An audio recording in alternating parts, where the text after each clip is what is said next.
Welcome to the definitive audio presentation of Taylor Swift, Voice of a Century, an unofficial biography. Taylor Swift stands as one of the most transformative cultural, musical, and economic forces of the modern era. Her journey is a masterclass in artistic reinvention and uncompromising business autonomy.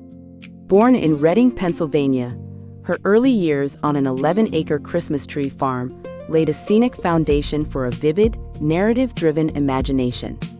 Guided by an early affinity for country storytelling and a fierce determination to write her own music, she walked away from major label development deals at a young age to protect her creative independence. Moving to Nashville, she ignited a grassroots revolution that disrupted traditional country music before seamlessly engineering a transition into global synth-pop dominance. Across more than 2 decades, she has navigated the highest peaks of fame and the deepest fractures of public scrutiny.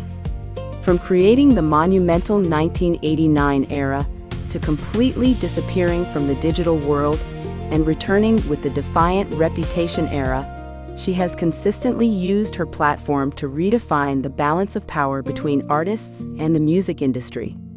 Whether challenging streaming giants, establishing her own entirely in-house management infrastructure, or embarking on the historic, record-shattering economic juggernaut of the Eras Tour, her choices have reshaped the global landscape. Now, spanning over 20 hours, this biography offers the most comprehensive, deep-dive examination of her life, her songwriting musicology, and her towering business empire, tracing her journey all the way through her newest artistic evolutions, film scores, and pioneering industry protections in 2026. This is the complete history of an icon. Part 1. The Commonwealth and the Christmas Trees, 1989 to 2004. Chapter 1.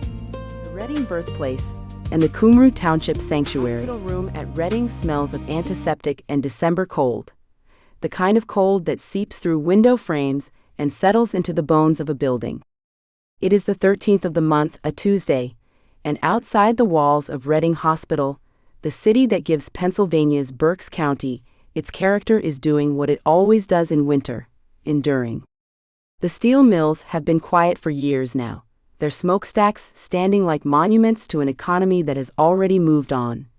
And the row houses along Penn Street hold their occupants tightly against a wind that arrives without announcement. Andrea Swift, née Finley, is 32 years old and has been waiting for this moment with the particular patience of someone who has already decided, privately, that her child will matter to the world. When the nurses place the infant in her arms, Andrea does not weep in the way exhausted mothers sometimes do. She studies the face in the way a person looks at something they recognize, something already known to them, though they cannot say from where.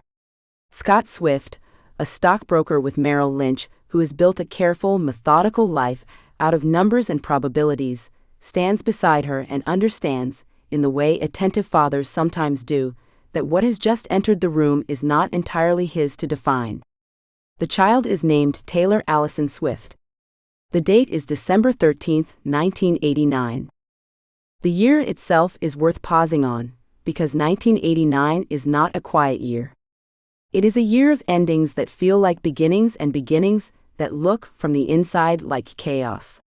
The Berlin Wall comes down in November, and the images of young people prying at its concrete with hammers play on television sets across America in a loop that seems, by December, almost mythological. The Cold War is dying in real time, its death rattle audible in the televised jubilation of East Germans walking through checkpoints that were, 12 hours earlier, capable of getting them shot. In the United States, a different kind of transition is underway. George H.W. Bush has just won the presidency on the inheritance of Reagan's symbolism, and the country is negotiating, as it perpetually does, the distance between the America it believes itself to be and the America visible in its struggling post-industrial cities. Reading, Pennsylvania is one of those cities, a place where the postcard version of American aspiration and the actual ledger of American experience have long since diverged. It is not the kind of place, on its surface, that produces icons. It is the kind of place that produces people who leave in search of the larger version of themselves, and then occasionally produce icons from a distance. The Swifts are not a reading family in the way that old Berks County families are reading families. They belong to the prosperous, suburban layer of Pennsylvania life, the layer that skims along the surface of the Commonwealth's harder history without fully submerging in it. Scott Swift's position at Merrill Lynch places the family in the upper-middle professional class, a world of quarterly earnings and country club adjacency, of SAT tutors and family vacations to places with names that suggest a certain cultivated leisure. Andrea, who had worked as a marketing executive before choosing to dedicate herself full-time to her children, carries with her a grandmother's legacy that will become, in the telling of Taylor Swift's origin story, something close to foundational mythology. Marjorie Finley, Andrea's mother, Taylor's maternal grandmother, had been an opera singer, a woman who stood before audiences and offered her voice as the primary instrument of her identity. The lineage matters. Not because artistic talent transmits through blood in any literal sense, but because in families where one generation has demonstrated the appetite for public expression, the next generation often inherits, if not the talent itself, the permission to want it. The Christmas Tree Farm comes later, and it comes not because the Swifts are farmers, but because Scott and Andrea Swift are people who believe in the architecture of a certain kind of childhood.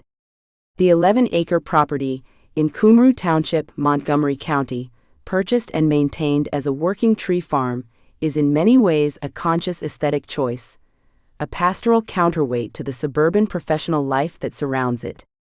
Taylor Swift will later describe it in interviews with the casual ease of someone recounting a fairy tale they half believe themselves.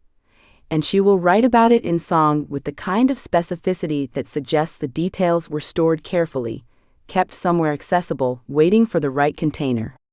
There are Christmas trees in rows, the Pennsylvania winter pressing down on them in the months before December. And there is a child moving among those rows with the peculiar self-sufficiency of firstborn children in families where attention is plentiful but not unlimited.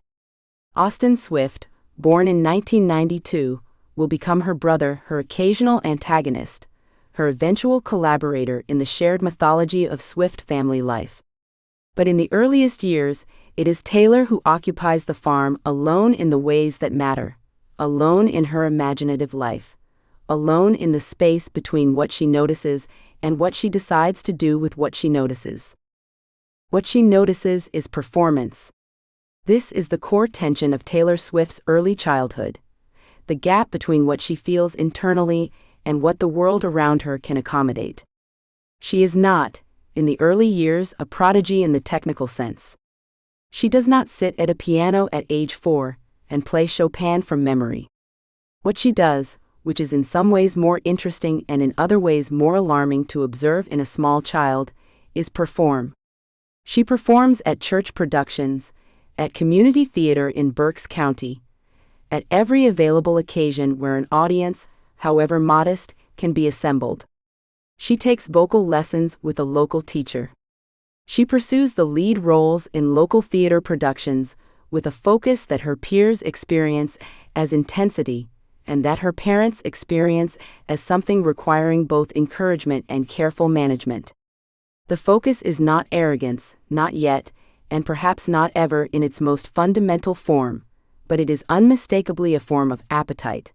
An appetite in a child is a thing that the world around a child does not always know how to hold. The obstacle is not external in these years. It is not a gatekeeper, or an industry rejection, or a family crisis. The obstacle is structural, and it is the kind of obstacle that does not announce itself as an obstacle at all. Taylor Swift is growing up in a place that does not have a category for what she is becoming. Wyomissing, Pennsylvania, the suburb where the family lives in their primary residence, is a comfortable, well-ordered town where comfort and order are not merely aspirational values, but active social norms. To want what Taylor Swift wants, to want it this clearly, this early, this completely, is to be legible to the people around her only as a certain kind of overreacher. She is well liked in the way that children who perform well in school and in community activities are well liked, which is to say she is liked for the surfaces of herself rather than the depths. The depths are where the songs are forming, and no one around her yet knows that songs are what she is making. The anecdote that cracks the chapter open comes from a production of the local children's theater, sometime around 2000, when Taylor is 10 or 11. She has been cast in the lead of a Berks Youth Theater Academy production, one of several she will pursue with a consistency that suggests strategic intent disguised as enthusiasm. The director of the production will recall, years later in a profile assembled after Swift's ascent, that she was not the most technically polished child in the cast. What she had, the director will say, was presence, the ability to make an audience feel that she was doing something important, that the stakes of whatever she was doing were real and immediate, even when the staging was modest and the material was thin. But what the director also recalls is a conversation with Swift between rehearsals, in which the child, this 11-year-old in a Berks County community theater, asked about the business of theater with questions that had no business being asked by an 11-year-old. How did one get from here to there? What was the path from the regional stage to the professional one? It was not naive ambition asking these questions. It was research. Taylor Swift, at 11, was already conducting research into the mechanics of her own future. The figure who matters most in this window is Andrea Swift, and the relationship between mother and daughter is neither simple nor static.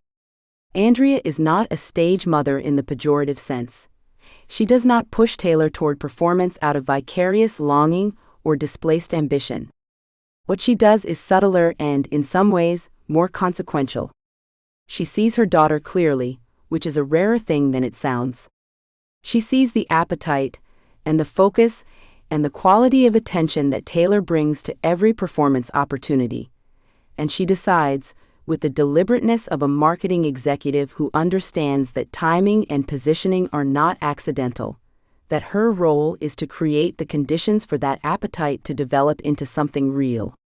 This means driving Taylor to vocal lessons in the rain. It means sitting through every community theater performance with the patience of someone who believes that every performance is practice for a performance that has not yet arrived.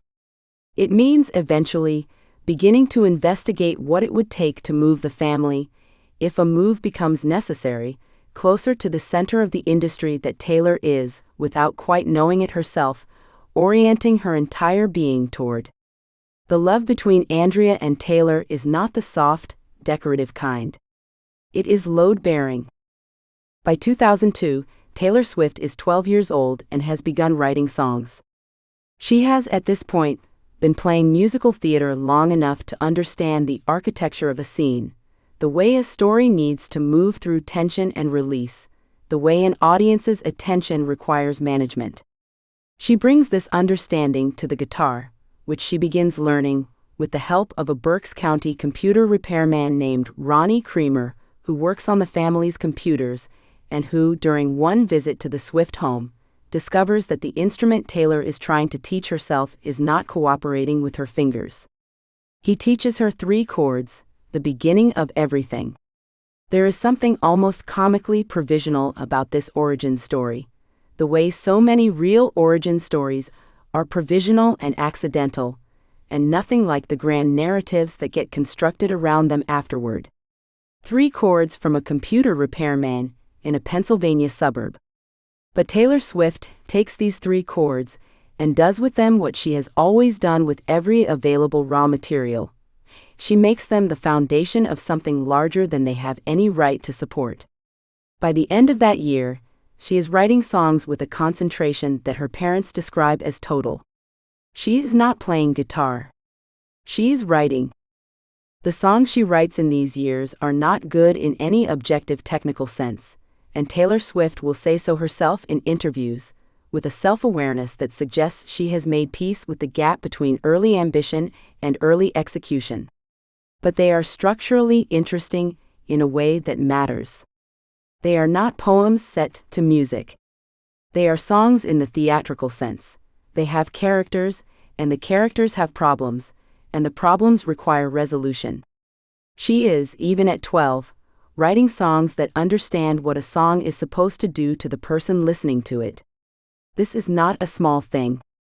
Most people who pick up a guitar and write their first songs are writing toward themselves, using the song as a container for their own emotion without regard for what the listener will experience. Taylor Swift is, from the beginning, writing toward an audience. The audience does not yet exist.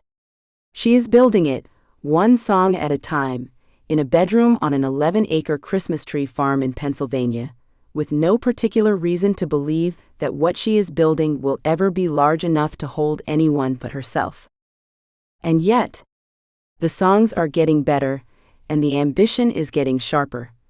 And Andrea Swift, sitting across the table from her daughter one evening in the winter of 2003, is beginning to understand that the question she will soon be asked to answer is not whether Taylor has talent, but whether the family is willing to restructure itself around that talent, to follow the pull of it wherever it leads, even if it leads somewhere none of them have been before, somewhere with no map and no guarantees and nothing to recommend it except the terrifying certainty of a 13-year-old girl who already knows, with the kind of knowledge that does not ask permission, exactly who she is going to become.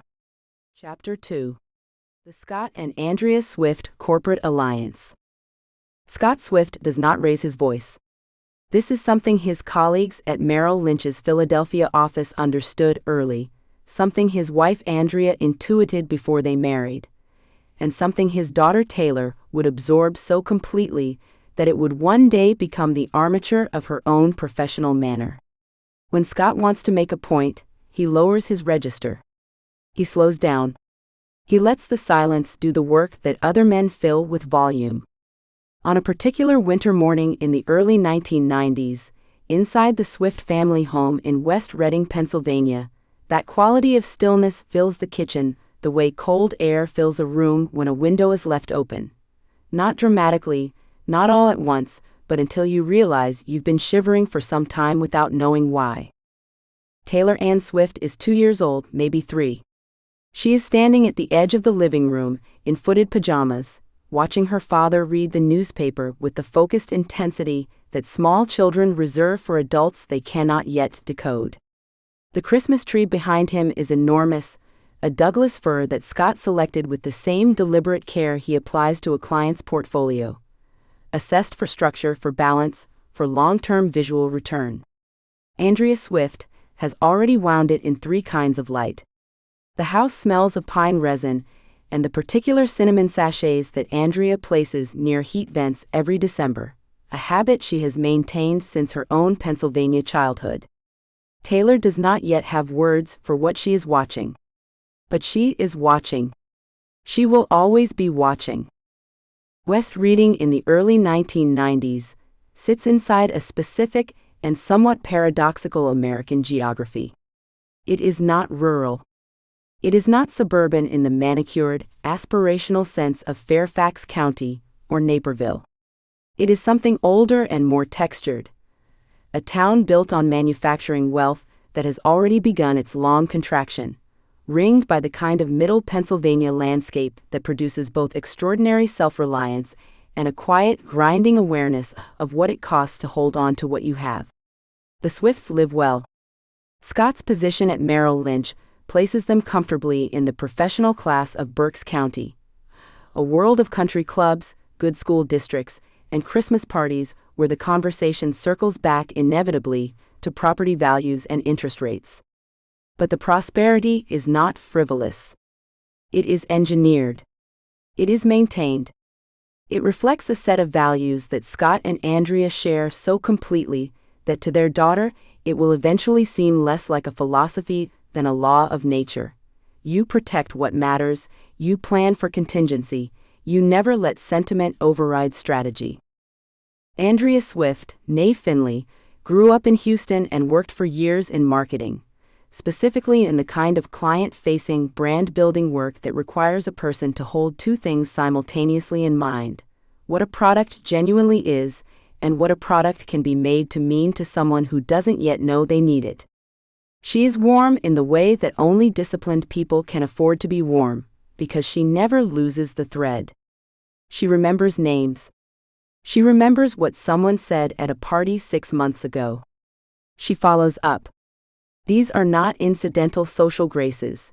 They are, in the parlance of her former professional world, relationship capital, accumulated carefully and never squandered. When she meets Scott at a Merrill Lynch event in Houston in the late 1980s, she is not yet thinking in terms of the life they will build together. But the architecture of that life, its load-bearing walls, will be assembled largely from skills she has already spent a decade developing. Scott Swift manages money for high-net-worth clients, which means that his actual daily work involves something more psychologically complex than spreadsheets and market analysis. It involves managing fear. His clients are people with enough wealth to lose significant amounts of it, which makes them, paradoxically, more anxious than people with nothing, because loss, once you have something substantial to lose, becomes a different and more visceral proposition. Scott is good at his work because he is constitutionally calm in the presence of other people's panic, because he can look at a long time horizon when everyone around him is fixating on the immediate, and because he understands intuitively that confidence, communicated clearly and without bombast, is itself a form of value. He does not predict the future. He builds structures that can survive futures he cannot predict. This distinction will matter enormously later, in contexts that have nothing to do with securities portfolios. Taylor arrives in December 1989, which places her early childhood squarely inside one of the more culturally turbulent windows of American life in the latter 20th century. The culture wars of the early 1990s are in full acceleration. Popular music is undergoing one of its periodic earthquakes, with grunge dismantling the glossy arena rock landscape, and hip-hop asserting itself as the dominant idiom of American youth expression. Country music, the form that will eventually claim Taylor as its own, is in the middle of a complicated renegotiation. Garth Brooks is selling out stadiums, Shania Twain is rewriting the genre's relationship to female ambition and mainstream crossover appeal, and the question of what country music is allowed to be is very much unsettled. None of this touches Taylor directly in the early years. What touches her directly is the theater, in the form of a community musical theater program in Berks County that her mother enrolls her in sometime around age 9, and the television, specifically the endless loop of Broadway cast recordings and classic movie musicals that Andrea keeps cycling through the family's VCR. The child who emerges from those early years of community theater is not the child who goes in. Taylor arrives at her first rehearsal at the Berks Youth Theater Academy as a girl who is already performing, already aware that rooms have audiences even when no one is formally watching, already constructing, in the unself-conscious way of very young performers, a version of herself that is slightly larger than life, slightly more precise in its gestures, slightly more attuned to the emotional register of the people around her. What the theater does is give this quality a form, a discipline, a vocabulary. She learns to project. She learns that timing is not instinct but craft. She learns that the audience is not passive, that it is a presence to be read, to be respected, to be, in the deepest theatrical sense, served. Her first roles are small. She does not arrive as a prodigy. She arrives as something potentially more durable, a worker. The core conflict of these early years is not, as it might appear from the outside, a question of talent. Talent in the Swift household is assumed, or rather, it is never the primary unit of measurement. The conflict is structural. Taylor Swift grows up in a world of institutional competence, a world where her father manages risk for a living and her mother managed brand identity for a living, and where success is understood to be the product of preparation, relationship maintenance, and the intelligent deployment of available resources. Into this world walks a child who wants to be a musician. Not a doctor who plays piano on weekends. Not an attorney who did some theater in college. A musician. A working, professional, touring, recording musician, in a field where the institutional wisdom says that talent is necessary but nowhere near sufficient, where the industry is controlled by gatekeepers who are not always susceptible to preparation and relationship capital, where the ratio of aspiration to a rival is, to borrow Scott Swift's preferred vocabulary, deeply unfavorable. What Scott and Andrea do with this conflict is the revealing action of this chapter, and it is more interesting than either endorsement or opposition. They do not tell Taylor she cannot do it. They do not tell Taylor she can. What they do, and this is the move that will echo through every subsequent chapter of her life, is treat her artistic ambition with the same rigorous, unsentimental professionalism that Scott applies to a client's financial plan. They research the music industry. They research Nashville. They talk to people who know people. They do not wait for opportunity to present itself, and they do not trust that talent, on its own, constitutes a plan.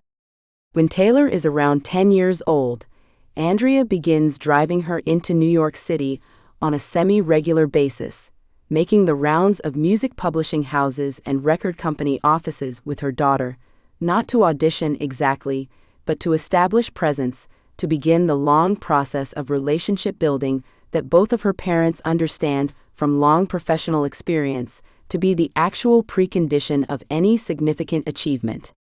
Taylor Swift's career does not begin with a record deal or a breakthrough performance.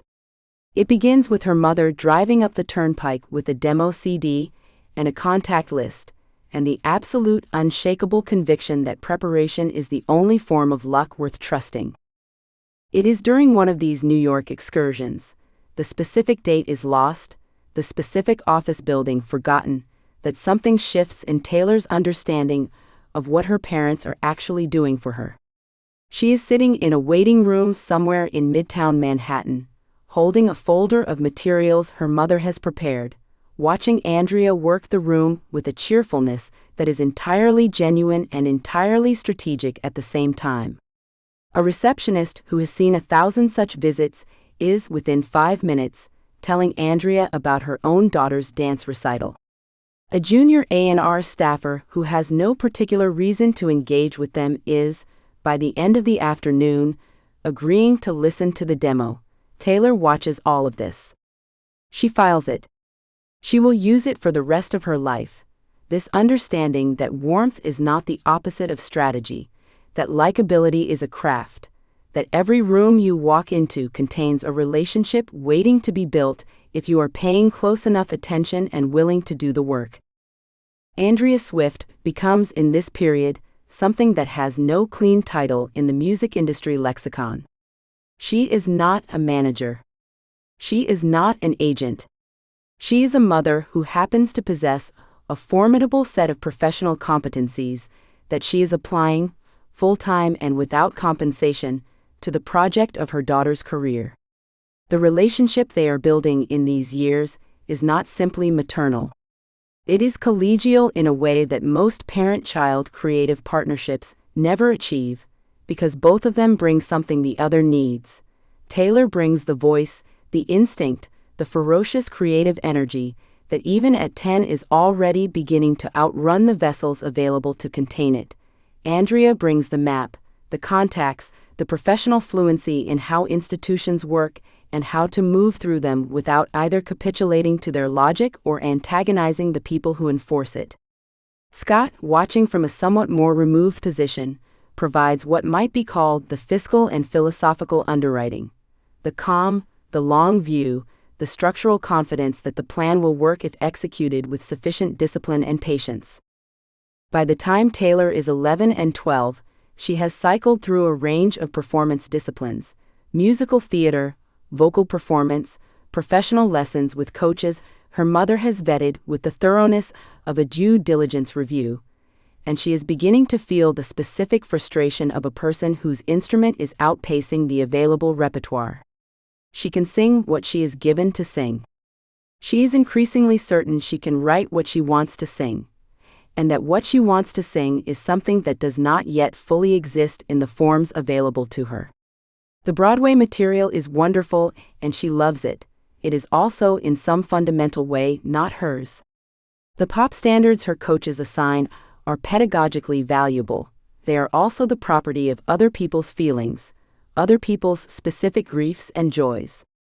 What Taylor Swift is moving toward, with the momentum of someone who does not yet have the vocabulary to describe the destination, is the discovery that the most powerful thing she could put into a song is the thing she is not supposed to put in: the specific, the personal, the embarrassingly precise detail of her own particular life. She does not know yet that this discovery will make her rich. She does not know it will make her famous in a way that exceeds anything her parents' careful planning can fully account for.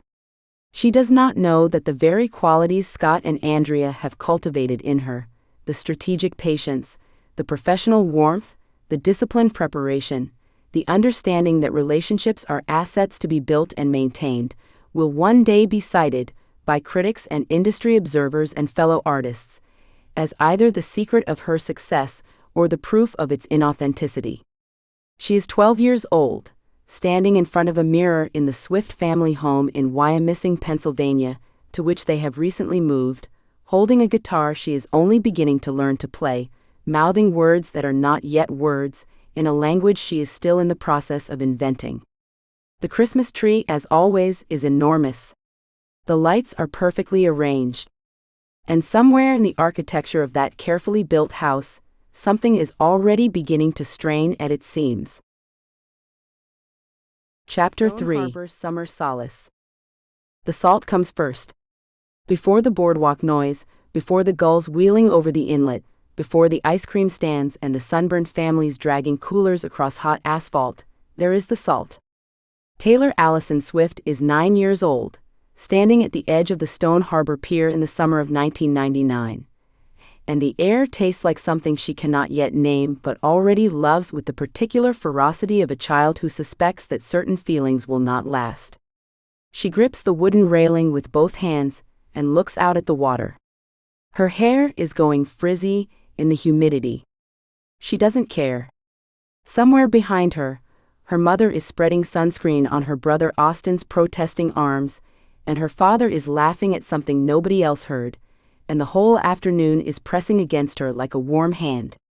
She turns away from the water and looks toward the strip of small venues and summer stages that line the shore-adjacent streets, and something in her chest does what it always does when she sees a stage. It tightens, then releases, like a held breath finally let go. Stone Harbor was not a discovery so much as an inheritance. The Swift family had been coming to this slim barrier island on the southern coast of New Jersey for as long as Taylor could remember, drawn by the same gravitational pull that brought generations of Philadelphia area families to the Jersey Shore each summer: the need to shed the weight of ordinary weeks and replace it with something saltier, slower, more alive. For Scott and Andrea Swift, the weeks spent there were a deliberate pause, a conscious effort to give their children the kind of unscheduled summer that their own suburban Pennsylvania childhoods had offered them.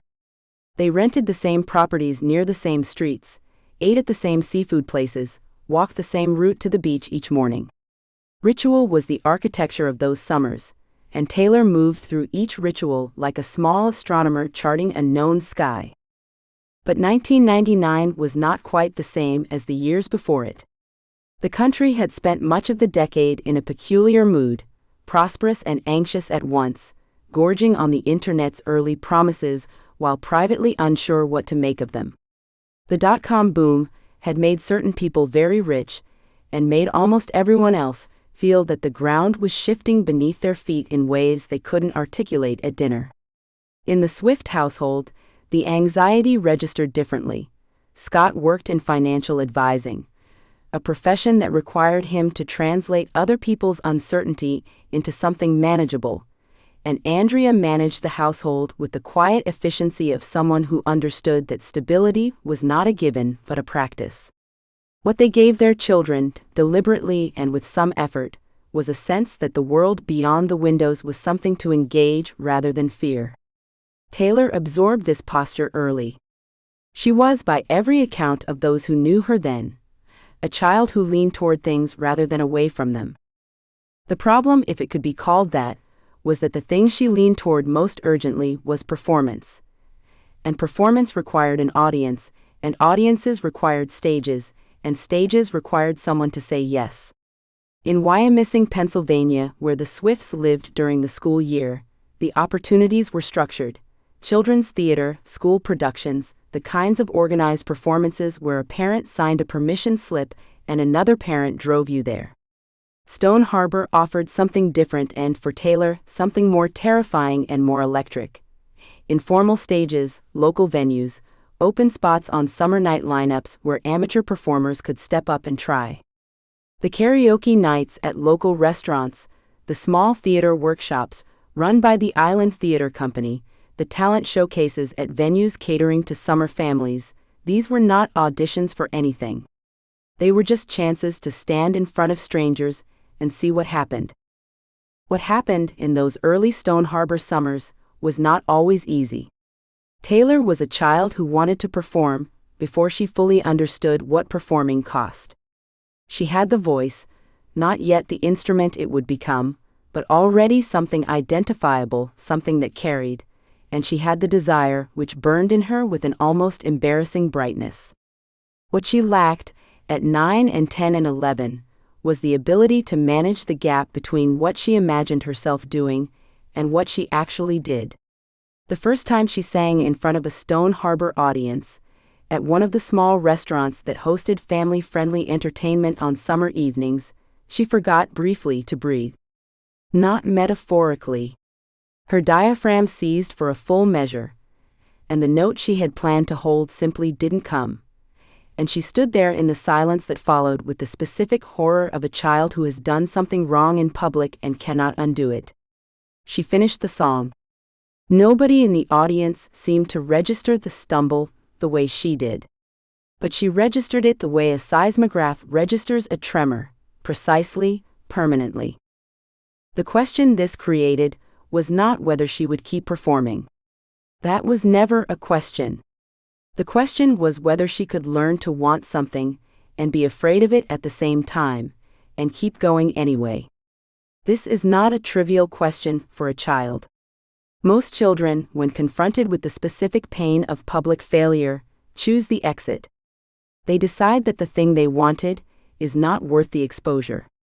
Taylor made the opposite decision, and she made it not once but continuously, each summer, each venue, each song. A decision that was less a single act of will than a sustained practice of returning to the thing that frightened her most. Andrea Swift watched all of this with the attentiveness of a mother who had recognized early that her daughter's drive was not something to be cultivated so much as cleared of obstacles. She did not push Taylor toward the stage at Stone Harbor. She did not need to. What she did, with precision and care, was remove the excuses not to go. When Taylor said she was nervous, Andrea acknowledged it without amplifying it. When Taylor wanted to rehearse a song for the 4th time before heading to a venue, Andrea listened to the 4th run-through with the same focused attention she had given the first.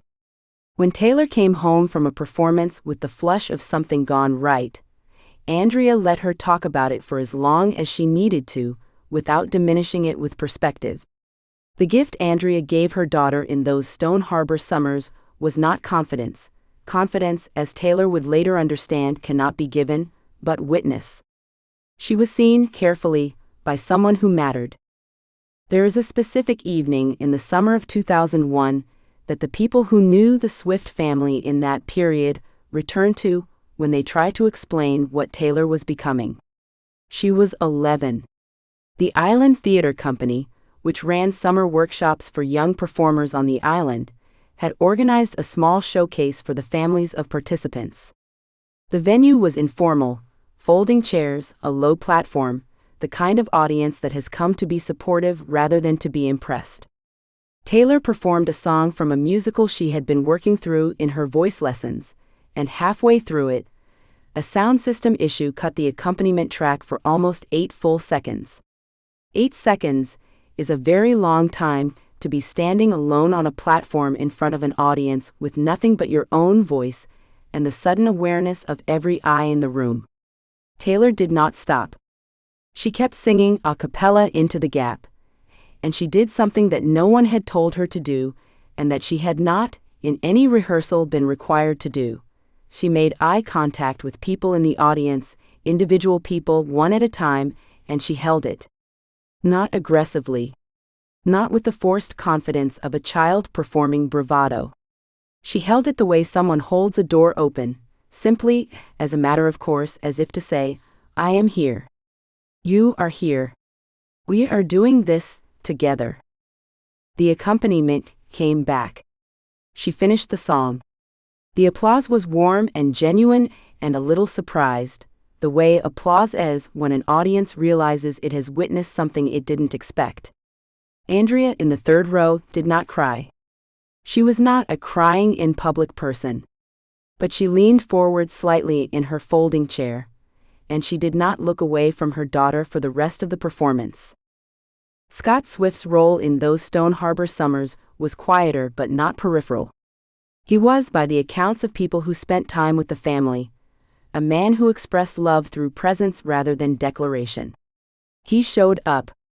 To the showcases, to the rehearsal drives, to the dinners afterward where Taylor would replay the evening in careful detail while Austin pretended not to listen but clearly was.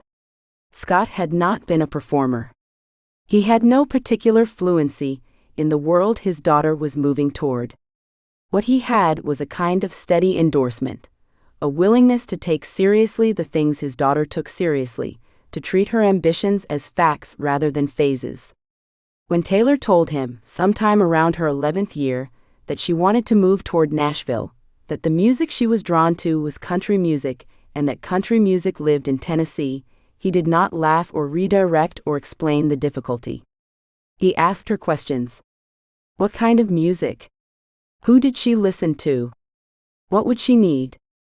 The questions were the answer. He was already, in his quiet way, on board. The summers at Stone Harbor did something specific to Taylor Swift that is difficult to quantify, but impossible to overlook in the trajectory of what followed. They gave her a relationship with imperfection that most young performers never develop. In the organized theatrical and vocal programs of Wyomissing, performance was rehearsed toward a standard. You prepared until you were ready, and then you performed. In Stone Harbor, the audiences were informal, the equipment was unreliable, the settings were unpredictable, and the margin for error was wide and forgiving. Taylor learned in those summers that a performance did not have to be perfect to be real. That the connection she was reaching for, the specific human transaction she was after when she stood in front of a crowd, did not depend on flawlessness. It depended on presence. On the willingness to be there fully, even when things went wrong. Especially when things went wrong. She was building something in those summers without knowing she was building it. She was accumulating a body of experience with public failure that was small enough, in each individual instance, not to break her, but significant enough in aggregate to create something durable. A callus perhaps, though that word implies hardness, and what Taylor was developing was not hardness, but resilience, which is different. Hardness does not feel. Resilience feels everything and keeps going anyway. By the summer of 2003, when Taylor was 13, the Stone Harbor performances had taken on a different quality. She was older, her voice was changing in the ways voices change in early adolescence, and the informality that had once been freeing was beginning to feel limiting in a way she couldn't quite articulate to her parents. She still loved the salt air, and the pier and the gulls, and the particular quality of light on the water in the early evening. She still loved performing. But she was beginning to understand, in the wordless way that children understand things before they have language for them, that what she was practicing for was somewhere else.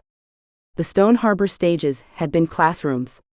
The education they had given her was real.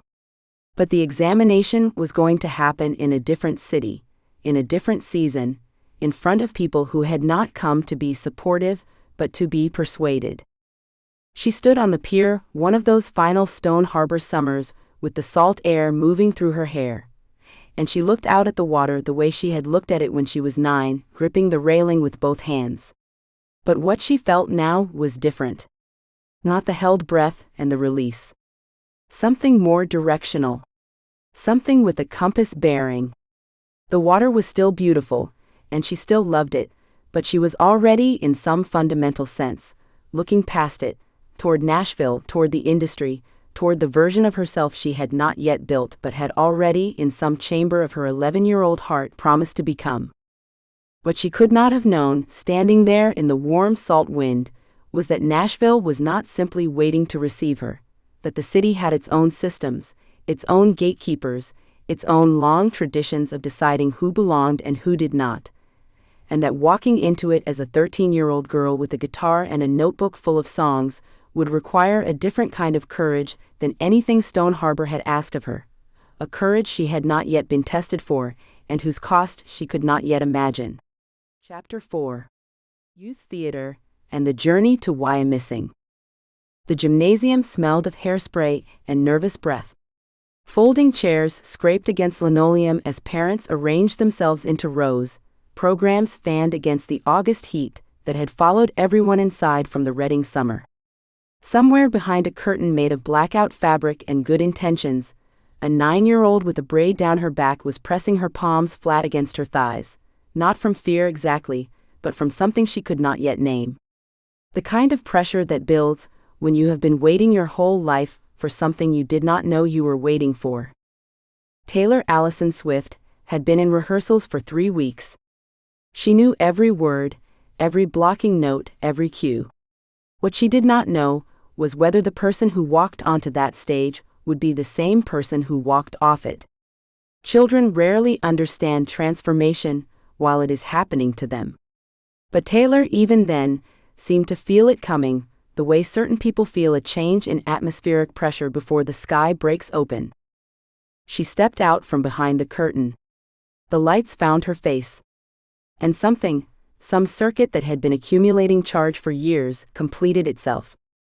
Reading, Pennsylvania in the late 1990s was a city negotiating its own identity, at the precise moment Taylor was beginning to negotiate hers. Once a thriving industrial hub anchored by textile mills and railroad infrastructure, Reading had spent the latter decades of the 20th century absorbing the slow economic erosion that followed the departure of those industries, a trajectory common to mid-Atlantic cities that had placed their futures in the hands of manufacturing and found those hands gradually, then suddenly empty. By 1999, Reading held the distinction of being among the most economically distressed cities of its size in the Commonwealth of Pennsylvania, its downtown storefronts cycling through vacancy notices, while the surrounding suburbs, Wyomissing, Shillington, Muhlenberg, expanded quietly outward, insulated from the city's pressures by county lines and property values. It was into this broader regional context that Scott and Andrea Swift had rooted their family. Scott, a Merrill Lynch financial advisor, and Andrea, a former marketing executive turned full-time mother, had chosen the area with a deliberateness that characterized many of their decisions. They were people who weighed things carefully, who understood that environment shapes outcome, who believed, as Andrea in particular would come to believe with increasing conviction, that the right soil could produce extraordinary things. Taylor and her younger brother Austin grew up in a world of deliberate comfort. Christmas trees cultivated on the Swift family farm in Montgomery County, family meals around a kitchen table, a mother who was present in the way that only people who have decided presence is a form of work can truly be present. The Academy of Creative Arts in Reading was not Broadway. It was not even a convincing imitation of Broadway. It was a regional performing arts program, operating in a mid-sized Pennsylvania city with limited resources and unlimited ambition, the kind of institution sustained by the sheer force of belief held by the adults who ran it and the children who passed through its programs each season. Productions were mounted with handmade sets and borrowed costumes. Directors called blocking from folding chairs in darkened rooms. Children learned projection by projecting into the void and adjusting based on whether anyone in the back row turned their head. For Taylor, it was exactly right. She had come to the academy through a combination of parental attentiveness and her own uncontainable need for an outlet. By 9, she had already demonstrated what her mother would later describe as an almost unsettling awareness of narrative, of how stories moved, how they built, where they were going before they arrived. She consumed musical theater the way other children consumed cartoons, memorizing not just lyrics, but the emotional architecture beneath them, the reason a particular lyric landed in a particular moment, why the music swelled here and not there. She was, in the parlance of theater educators, a natural. But the word did not capture the hunger underneath. Natural implied ease. What Taylor possessed was closer to compulsion. The conflict that defined this period of her life was not dramatic in the way conflicts often appear from a distance. There were no adversaries, no cruelties, no visible obstacles placed in her path. The struggle was subtler and therefore more persistent. She was ahead of her context. Not in the dismissive sense of giftedness literature, which often reduces children to their measurable outputs, but in a more existential sense. The environment she occupied, genuinely loving, genuinely supportive, genuinely well-resourced by the standards of suburban Pennsylvania, was not proportionate to the scale of what she was beginning to feel and want. She was a frequency that had not yet found its signal. And in the gap between what she could do and what she had access to do, something began to form. A kind of industrious impatience that would define her working life for decades. She threw herself into the Academy's productions with a totality that her instructors noted and her peers occasionally found bewildering. She learned her lines before anyone else. She stayed after rehearsal asking questions about motivation and intention, the vocabulary of acting that most 9-year-olds encountered without really absorbing.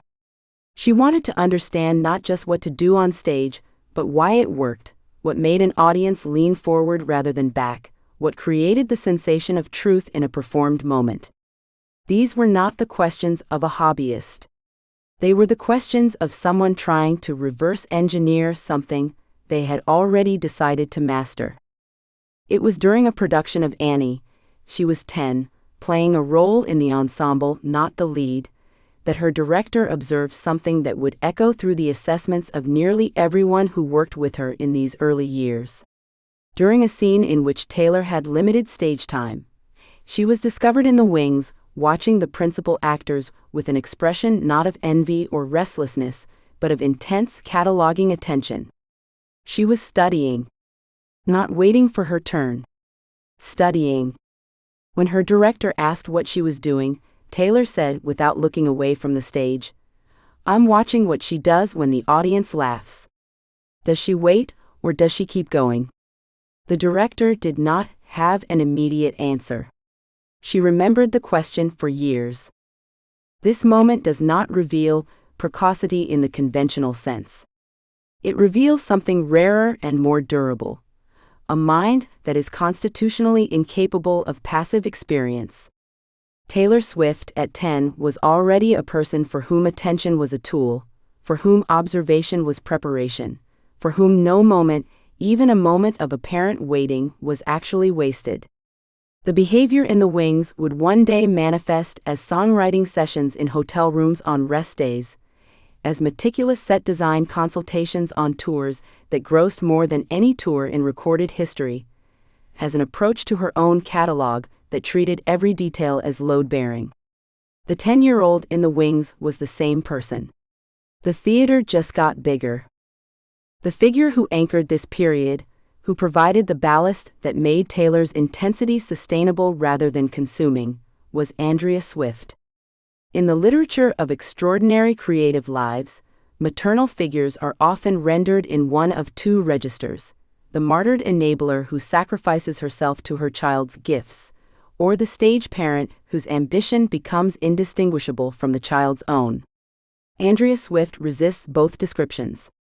She was a woman of genuine sophistication who had stepped back from her own professional trajectory, not from obligation, but from conviction, a distinction that made all the difference in the texture of her presence. She did not hover. She did not push in the ways that leave marks. What she did was watch and remember and respond with a calibration so fine that her daughter rarely noticed it happening. When Taylor came home from a production flushed with the specific electricity of having done something well on a stage, Andrea listened not just to the content of what Taylor said, but to the way she said it, what she emphasized, what she elided, what she returned to in the retelling. She began to understand, during these years in Reading, that her daughter was not pursuing performance the way children pursue hobbies, which is to say with enthusiasm that is genuine but contingent. Taylor was pursuing it the way people pursue things that are, in some fundamental sense, them. The distinction mattered. It would come to matter enormously. It was Andrea who, after several years of watching her daughter commute the distance between their home and the Academy's programs in Reading, began to think seriously about geography. The Academy was good. The region offered what it could offer. But Taylor's appetite was expanding faster than the local infrastructure could accommodate, and Andrea had become quietly certain that the right next environment would not find them. They would have to find it. She began researching performing arts programs beyond the immediate area, making calls, attending informational events with the methodical attention of someone who had once managed marketing campaigns and understood that the difference between a good outcome and the right outcome was almost always research.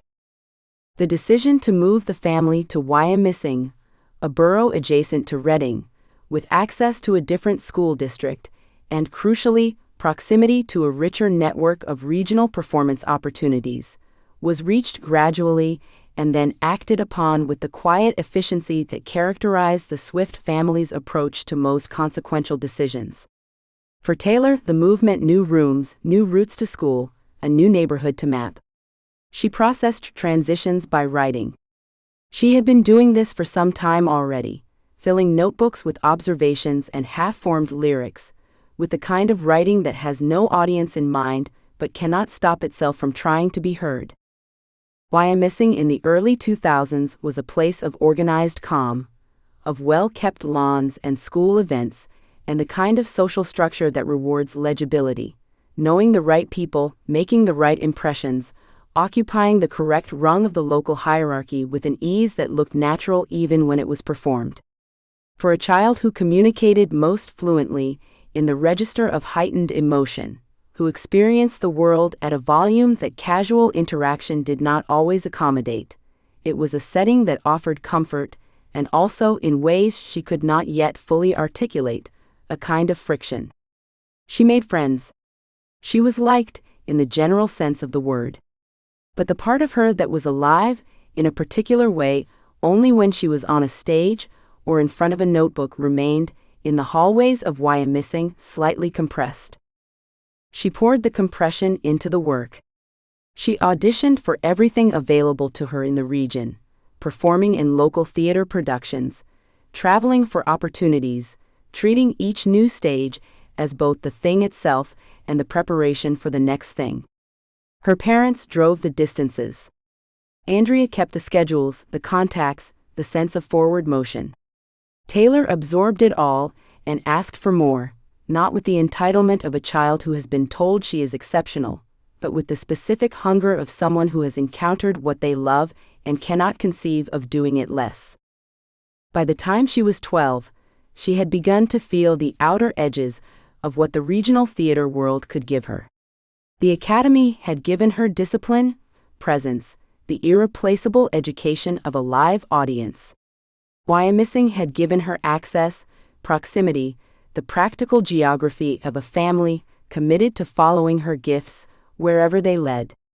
But something in her, persistent, almost geological in its slow accumulation, had begun to press upward against the available ceiling.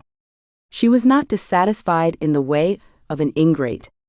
She was dissatisfied in the way of a person who has understood, with increasing clarity, that the instrument they are playing is not the one they were built for.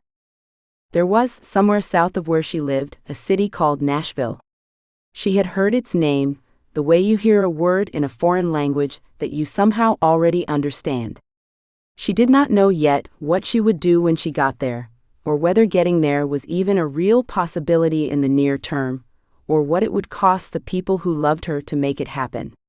She only knew, with the certainty that has nothing to do with logic, that what she was looking for was not here. And that what was here, the stages, the notebooks, the long drives with her mother, the life assembled with such care by people who believed in her before anyone else had reason to, had made her exactly ready to go find it. The notebooks kept filling. The ceilings kept lowering. And Nashville, patient and indifferent and enormous with possibility, waited for the girl from Pennsylvania to figure out what she already knew. Chapter 5. The National Anthem and Early Vocal Ambition. The arena smells of popcorn and floor wax, and 10,000 people who have come to watch other people run. The Wells Fargo Center, then still called the First Union Center, a name that would itself be replaced, rebranded, sold, sits in South Philadelphia like a planet that has fallen from the sky and simply stayed where it landed, enormous and indifferent to everything around it. On a winter afternoon in 2001, the corridors hum with the particular low-frequency energy of a crowd that has not yet found its seat, that is still becoming itself. Vendors shout. Sneakers squeak on polished concrete. Somewhere beneath the noise, almost inaudible, a girl of 11 is standing in a hallway backstage with her hands folded in front of her, wearing something her mother pressed that morning, breathing in a way she is almost certainly counting. Her name is Taylor Allison Swift. She is not nervous in the way most people are nervous, not pale, not trembling, not reaching for a parent's hand. She is nervous in the way a tuning fork is nervous, vibrating at a frequency the naked eye cannot quite detect, holding a pitch no one has yet asked her to produce. The crowd doesn't know she exists. In a few minutes, it will.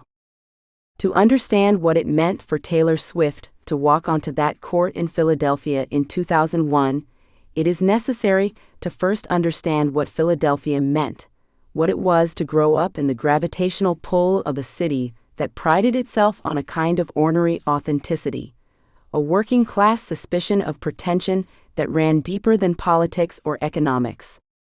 The Eagles faithful were famous for booing Santa Claus. The Flyers had once been nicknamed the Broad Street Bullies without the slightest sense of shame. Philadelphia was a city that understood desire but distrusted elegance, that would give you everything if you proved yourself, and nothing if you didn't. It was, in this sense, one of the most honest classrooms in America. The Swifts did not live in the city itself, but in Wyomissing, a borough of perhaps 10,000 people tucked into Berks County, about 60 miles northwest of downtown, a distance that in Pennsylvania measured not just geography, but an entire texture of life. Wyomissing was prosperous, manicured, the kind of community where the lawns were kept and the futures were, at least in aspiration, already arranged. Scott Swift was a financial advisor at Merrill Lynch, steady and pragmatic in the way that fathers of a certain generation and profession learned to be. Andrea Swift, born Andrea Finley, a former marketing executive who had set her career aside to raise her children, was something more complicated, a woman of genuine aesthetic intelligence who had come to understand slowly and then all at once that her daughter's gifts were not ordinary, and that ordinary measures would not be sufficient to contain them. Taylor had been performing since she could hold herself upright in front of an audience. Musical theater first, productions at the Berks Youth Theater, roles in Annie and Bye Bye Birdie and Grease that required a kind of extroversion that most children her age were still assembling from spare parts. But Taylor didn't assemble it. She arrived with it intact. Her drama coach, who ran the youth theater program, later recalled that what distinguished her wasn't volume or showmanship, but something harder to name: a quality of genuine attention to the audience, as if she understood from the very beginning that performance was not self-expression so much as it was communication, a two-way current that required something from both sides of the footlights. By the time she was 10, she had begun pursuing vocal lessons in earnest, and had developed a specific, focused interest in the national anthem. This was not, as it might appear in retrospect, an arbitrary choice. The national anthem is one of the most technically demanding pieces in the American popular repertoire. Its range spanning an octave and a half, its melody unforgiving of anything less than precise breath control, its emotional temperature calibrated somewhere between solemnity and release. For a child to choose it as a proving ground was either naive or shrewd, and Taylor Swift, even at 10, was rarely naive. She had watched the anthem performed at sporting events on television and had understood something that many adult singers failed to grasp: that the song was not about the singer. It was about the room. The singer was merely the instrument through which the room found its voice. She began performing the anthem at local events, minor league games, small civic gatherings, the kinds of occasions where the stakes were low enough to learn but high enough to matter. Each performance was a data point, a calibration. She listened to herself the way a carpenter listens to a joint, for what is true and what is not yet true. The 76ers game was something different. The First Union Center held more than 20,000 people for basketball, and on a game night in the winter of 2001, it was full. This was the Sixers of Allen Iverson, the answer, the crossover, the figure who had remade what professional basketball looked like in a city that liked its athletes raw and real. Iverson that season was at the apex of his particular genius, leading a team that would reach the NBA Finals on sheer kinetic will. The arena had an edge to it that season, a volatile joy. It was not a room that suffered sentiment easily. Taylor stood at the edge of the court and looked at it. Accounts from those who were present suggest she did not look away. She did not seek her mother in the stands, did not visibly reach for reassurance. She simply looked at the thing she was about to do and took its measure. What she sang when the microphone was handed to her, and the arena went quiet in the way arenas do, not silent but collectively inward, a held breath, was not technically flawless. She was 11. But what she produced was something that those who were present would struggle afterward to describe without reaching for language that embarrassed them. They would say she meant it. They would say the room felt it. An 11-year-old girl, alone at center court in front of 20,000 people who had come to watch someone else, sang the national anthem of the United States, and by some alchemy that has never been entirely explained, made the room hers. The core conflict of that afternoon was not stage fright. Taylor Swift appears to have been constitutionally resistant to stage fright in the conventional sense. Not because she was without anxiety, but because her anxiety, from an early age, converted into focus rather than paralysis. The conflict was subtler and, in its way, more revealing. It was the conflict between what she was and what the context could accommodate. An 11-year-old girl in Wyomissing, Pennsylvania, with a gift of this particular kind, in this particular era, had almost no established pathway toward it. The channels through which American popular music had traditionally discovered and developed talent were not designed for someone like her. Nashville was a world away geographically, and further still culturally. New York and Los Angeles were not interested in children from Berks County, unless those children came pre-packaged by machinery that Taylor Swift had not yet encountered. She was standing in a hallway between two worlds, and the hallway had no map. Andrea Swift watched her daughter from somewhere in that arena and understood something that afternoon that she would spend the next several years acting on. That proximity to opportunity was not the same as opportunity, and that if opportunity was going to come to Taylor, someone was going to have to go looking for it. Andrea had grown up in a household where effort was considered a kind of dignity, where the belief that talent alone would find its way was understood to be sentimental and insufficient. She had organized corporate marketing campaigns. She knew that discovery was rarely accidental and almost never passive. After the 76ers performance, Andrea began the process, quiet, methodical, conducted largely behind the scenes, of recalibrating the family's gravitational center toward Nashville. She researched the industry. She made calls. She identified the specific architecture of the country music world and began studying its load-bearing walls. Taylor, meanwhile, continued performing wherever she could, every anthem at every venue that would have her, every school production, every community event. She was building something. She did not yet have a name for it. Scott Swift, for his part, occupied the steadying position. He was not a dreamer, at least not the way his wife and daughter were dreamers. He was the one who made sure the mortgage was paid, that the logistics of an increasingly unusual family arrangement, one organized more and more around a child's talent, remained structurally sound. His role in Taylor's early formation is often underplayed in accounts of her career, perhaps because it was less visible, less dramatic. But the willingness of a financially prudent man to restructure his professional life so that his daughter could pursue an uncertain path is not a small thing. It is, in fact, a kind of faith. The revealing anecdote about Taylor Swift at 11 is not the anthem itself, but what came after it. In the car on the way home, according to family accounts, she did not ask how she had done. She did not need the reassurance that most children require after a high-stakes performance. What she said instead was something to the effect of, she needed to work on the bridge. The technical passage in the middle of the anthem that stretches the upper register. She had felt something in it that wasn't right, a slight catch in the breath, a moment where control had softened into something less than what she wanted. The performance, by any external measure, had been a success.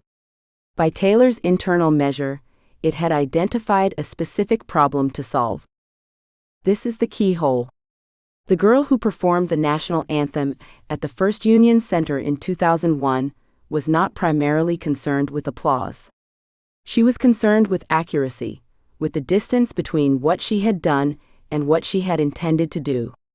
This gap for Taylor Swift was not a source of despair but of direction.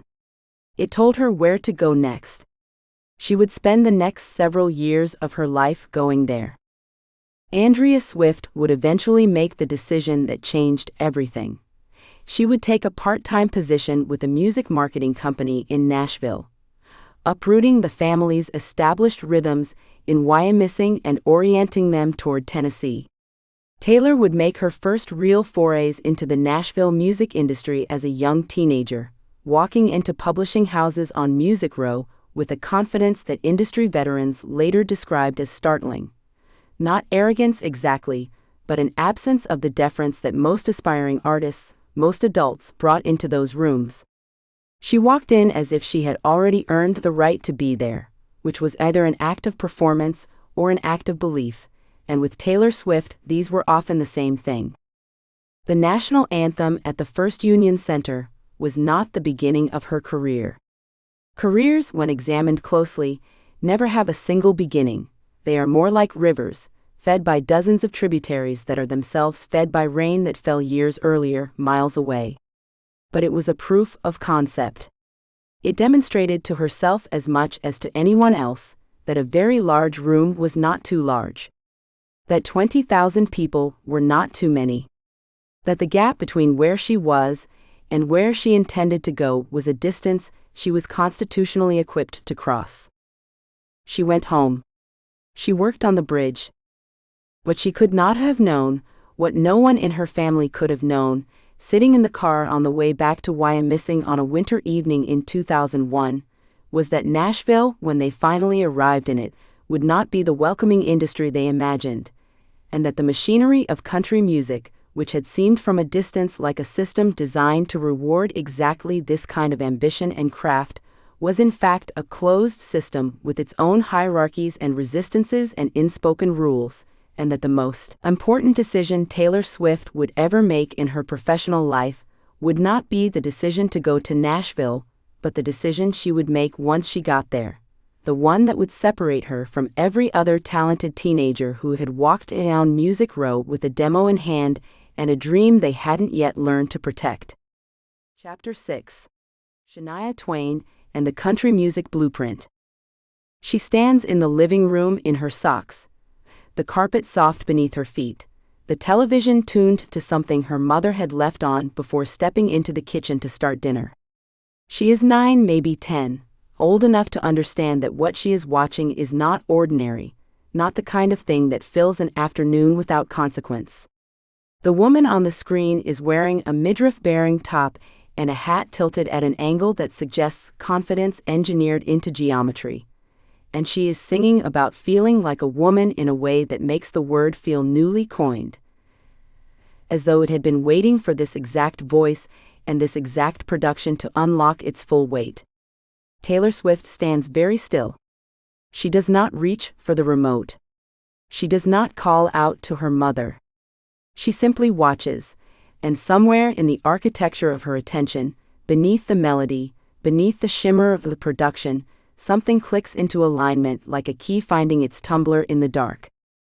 This is the late 1990s in Wyomissing, Pennsylvania, a borough of manicured lawns and modest prosperity tucked into Berks County, where the country that Shania Twain was making was not yet the country of local radio or neighborhood conversation. It lived in the television, in the videos that MTV and CMT were beginning to broadcast with increasing frequency, and in the CDs that parents sometimes brought home because they'd heard something in a checkout line or seen a magazine cover that caught their eye. Shania Twain's Come On Over, released in November 1997, would become the best-selling album by a female solo artist in history, a fact that would take years to fully register in cultural terms, but whose seismic reverberations were already being felt by the time Taylor Swift began absorbing it. Twain had done something that the country music establishment had not fully authorized. She had brought the production values of arena pop into the genre's house, draped them in denim and rhinestones, and dared anyone to call it inauthentic. A significant portion of the industry did exactly that. Purists bristled. Critics debated whether her collaborations with her then-husband and producer Robert John Mutt Lang amounted to a dilution of the form or its evolution. None of this debate reached Taylor Swift in her living room. What reached her was simpler and more permanent, the sound itself. The Swift family was comfortable in a way that Pennsylvania's smaller, leafier towns could produce. Not wealthy enough to be shielded from aspiration but not constrained enough to make it feel impossible. Scott Swift, her father, worked as a financial advisor for Merrill Lynch, and Andrea Swift, her mother, had set aside a career in marketing to raise Taylor and her younger brother Austin with a domestic focus that was total and deliberate. Wyomissing was the kind of place where children played in their own driveways and went to schools where everyone knew everyone else's family, where the social world was comprehensible and bounded. Andrea Swift would later describe herself as her daughter's closest collaborator and most devoted logistician, a description that was accurate in ways that would only become fully visible in retrospect. In those early years, she was the one who noticed that Taylor was not content with comprehensible and bounded. She was the one who kept watching. The conflict Taylor Swift was beginning to feel in this period was not yet the kind she could articulate, but it was real and it was structural. Wyomissing gave her safety and gave her nothing to push against, which amounted to the same problem from two different directions. She was performing in local theater productions, the Berks Youth Theater Academy, and productions at the community level, and she was good at it, in the way that naturally expressive children are good at performance before anyone has taught them to be self-conscious about it. But theater, she was already sensing, was collaborative in a way that required her to inhabit someone else's story. What Shania Twain was modeling on that television screen was something categorically different. A woman who had written her own story and then performed it for stadiums full of people who received it as their own. The distance between those two positions, between interpreting and originating, was the first real obstacle of Taylor Swift's creative life. She was drawn toward the second, and had not yet found the instrument that would take her there. What she found eventually was the guitar. And before she found the guitar in any serious way, she found the lyrics. She was writing poems before she was writing songs, filling notebooks with language that was emotionally specific in the way that certain children's inner lives are specific, not sophisticated in technique but precise in observation, trained on the social dynamics of elementary school friendships and the particular loneliness of being slightly outside the center of things even when you were liked well enough. Her mother kept the notebooks. This is a detail that matters not because it is sentimental, though it is, but because it tells you something about the nature of the household. The notebooks were preserved because Andrea Swift understood before anyone else did that the things her daughter was writing down were not passing moods. They were primary documents. The figure who bridged the gap between the poems and the performance, between the notebooks and the stage, was Shania Twain in a way that was both direct and philosophical.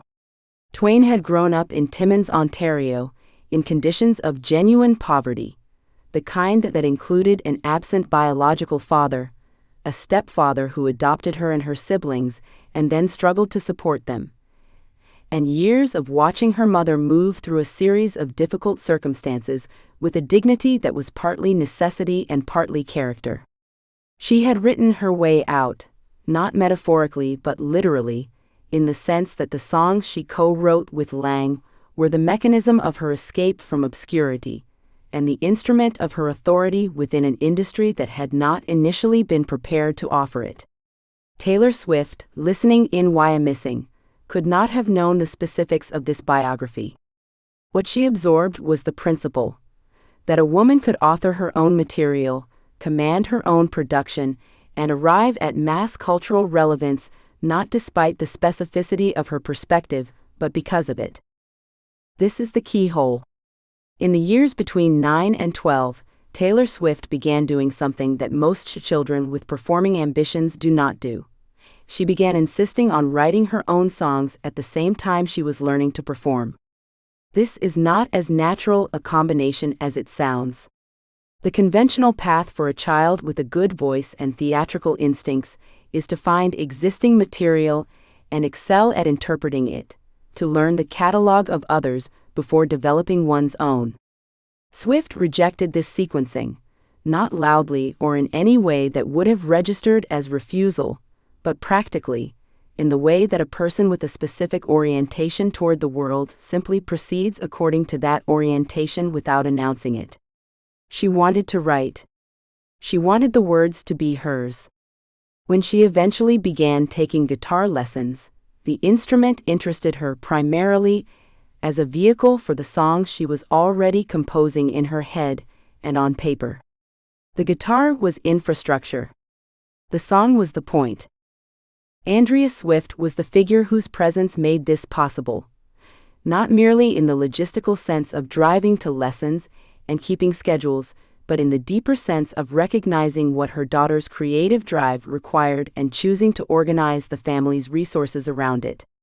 This is an unusual thing for a parent to do, and its unusualness should not be softened by the fact that it ultimately proved correct.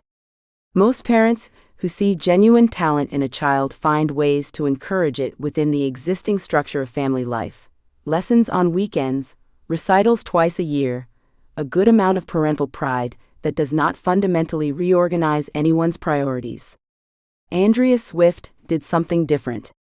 She began treating Taylor's creative development as the organizing principle of decisions that most families would make differently: where to live, how to spend summers, which opportunities to pursue.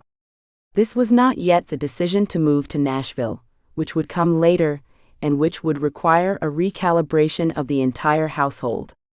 But it was the spirit that would make that decision feel, when it arrived, like a natural extension of what had already been established, rather than a departure from normalcy.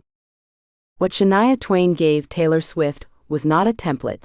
Swift's ear was too independent for simple imitation, and she would go on to make music that was hers in ways that bore only a structural resemblance to Twain's, but a proof of concept. Twain had demonstrated that the country music framework, with its emphasis on narrative specificity and emotional directness, could be made to contain pop ambition, that you did not have to choose between feeling true to a genre and reaching the widest possible audience. More than that, she had demonstrated that a woman's self-authorship within the industry was not only possible, but commercially explosive. The establishment's skepticism had not protected its authority. It had merely made Twain's success more resonant, more clearly a refutation. Swift was too young to understand the political dimensions of this, but she was not too young to feel the energy it generated, the sense that the categories were not fixed, that the rules were more negotiable than they appeared, that the distance between where you started and where you intended to arrive was crossable if you were willing to build the bridge yourself. By the time she was 10 and 11, she was attending theater programs with some seriousness, and her parents had begun to notice that the performing world was something she pursued, not as recreation, but with a quality of attention that was different in kind from what most children brought to extracurricular activities. She competed in acting and musical theater contexts. She took vocal lessons. She was receiving enough encouragement from enough adults to establish a feedback loop between effort and validation that would have been sufficient for a different child to define the horizon. For Taylor Swift, it was insufficient, not because she was ungrateful for the encouragement, but because she had already identified, through the specific influence of Shania Twain and through the accumulation of her own private writing, that the thing she wanted to do was not to perform other people's stories well. It was to author her own and perform those. The distinction felt personal. It was, in fact, structural, and it would determine the entire shape of what came next. The guitar became more serious. The notebook filled. Andrea Swift began making inquiries of a different kind. Not about theater programs in Berks County, but about the music industry in a more direct sense, about what it meant to take a child with a songwriter's instinct and a performer's presence, and find the context in which those two things could develop together rather than in sequence. She made calls. She asked questions. She drove Taylor to places where people who knew more than they did might be encountered. This is how certain kinds of ambition propagate. Not in grand gestures, but in the accumulation of small logistical actions that seem reasonable individually and only reveal their combined direction in retrospect. The Swifts were not yet pointed at Nashville. They were pointed at the possibility of Nashville, which is a subtly different orientation, one that allows for adjustment and reconsideration while maintaining a trajectory. Taylor Swift, somewhere in her 11th or 12th year, wrote lyrics in a notebook and played guitar notes that didn't yet connect into the songs she was hearing in her head. The gap between what she could imagine and what she could execute was the most productive gap of her life, and she was already treating it not as a source of discouragement, but as a specification, a precise description of what she needed to learn and how far she needed to travel to learn it. Shania Twain had crossed a different kind of distance under different circumstances and arrived somewhere no one had previously charted. Taylor Swift was watching in the way that future architects watch finished buildings, not to admire the surface, but to reverse engineer the structure, to understand the load-bearing elements, to begin planning the version she would build herself. What no one in the household could see, what even Taylor Swift, in her characteristic combination of confidence and calculation, could not yet fully see, was that the distance to Nashville would require more than ambition and a mother's organization and a child's precocious certainty. It would require the industry itself to be made to accommodate her, and that accommodation was not guaranteed, and the people who would eventually try to define its terms had not yet agreed to anything. Chapter 7. The 12-string guitar and first compositions. The guitar arrives before the lessons do. It appears one afternoon propped against the wall of the den, a 12-string acoustic, its body wide and deep, its doubled courses of strings catching the light in parallel rows like something architectural. No one wraps it. No one makes a ceremony of it. It is simply there when she comes home from school, and she stands in the doorway and stares at it the way children stare at things they have not yet decided belong to them. Her mother says someone in the neighborhood was letting it go. Her father says the neck needed work, but he tightened what he could. Neither of them plays. Neither of them really knows what they have handed her. But she crosses the room and lifts it, and it is heavier than she expects, heavier than the half-sized she'd borrowed from a cousin, heavier than anything. And when she sets it against her knee and draws her thumb across all 12 strings at once, the sound that comes out is enormous. Round and full, and ringing long after she has lifted her hand. She doesn't yet know the name of what she's feeling. She will call it years from now the only word that fits, home. The lessons begin because of a flyer tacked to a corkboard outside the public library. Hand-lettered in blue ink, corners curling. Guitar instruction, all levels, reasonable rates. The name at the bottom belongs to a man the neighborhood knows mostly as the person who fixes computers out of his garage. A quiet, methodical figure who takes in machines with cracked screens and failed hard drives and returns them days later functional and silent about whatever they contained. His name is Mr. Calvert, and he plays guitar the way he does everything else, without fuss, without performance, in a low and patient manner that suggests the music is the point and nothing else. She is 11 when her mother calls the number. She is 11 when she walks into his garage for the first time. Guitar case borrowed from a girl at school, shoes still wet from the walkover. Calvert is at his workbench, reassembling something with a motherboard. He does not rush to finish. He sets down the tool he is holding, wipes his hands on a cloth folded across his knee, and says, "Let's hear what you've got." No warmth in it exactly, no performance of warmth, but something steadier than warmth. Attention. The specific, patient attention of a person who has heard many beginners and holds none of them in contempt. What she has is this: an instinct for rhythm that is better than her technique, a left hand still building its calluses, a right thumb that strikes on the downbeat with more confidence than it has any right to possess. She has been teaching herself, quietly, in the hour between school and dinner. She knows 2 chords cleanly and a third she can find but cannot hold. Calvert listens to the end without interrupting. Then he says, "You're rushing the 2." And that is all. That is the first lesson, not technique, not theory, not the names of notes. Just, you're rushing the 2. She does not rush it again. The 12-string changes things in ways she doesn't understand until much later. A standard 6-string is direct, you play what is there. A 12-string doubles every note, the octave string chiming just above or below its partner, so that a single chord becomes a chord and its echo simultaneously, sound occupying the room in a way that 6 strings simply cannot. To a child with an instinct for texture, for layering, for the way emotion compounds rather than lands all at once, the 12-string is not a harder instrument. It is a more honest one. When she plays a G, she hears what a G truly contains. When she plays a progression, she hears what progressions do to the air, how they move and suspend and resolve. Calvert teaches her to work with this. Most beginners, he tells her, should probably start on 6. He doesn't say she is unusual. He doesn't make a show of noticing. He simply adjusts his curriculum, works her left hand harder on chord transitions, because on a 12-string a sloppy change is not forgiven, 12 strings ringing wrong where 6 might pass.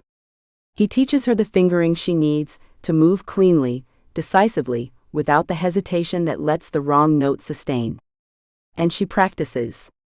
Not in the way she is told to practice, the specific drills, the metronome work, but compulsively, continuously, in the private way of children who have found the thing that feels like language when language keeps failing them. She writes words alongside the music from nearly the beginning.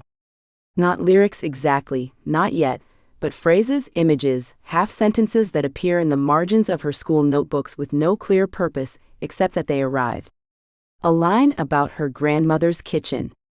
A phrase she overhears at the grocery store that she cannot explain but cannot let go of. Words that feel like the 12-string chord, like they contain something additional to what they say. Echo, resonance, the sense of a feeling that does not reduce to its own description. She does not call this writing. She does not call it anything. She fills margins with it, the way other children fill margins with drawings. The song comes in October of the year she turns 12. She has had the guitar for just over a year. The lessons with Calvert have been running 6 months. Every other Saturday, the garage smelling of solder and machine oil, Calvert showing her something and then going back to his bench while she works through it, only looking up when something catches his ear. He does not teach her to write songs. He teaches her chords and transitions and the architecture of rhythm, and the writing is entirely hers, which is perhaps why it comes out the way it does. Unmediated, without the self-consciousness that formal instruction in songwriting tends to impose on young writers before they have found their own center of gravity.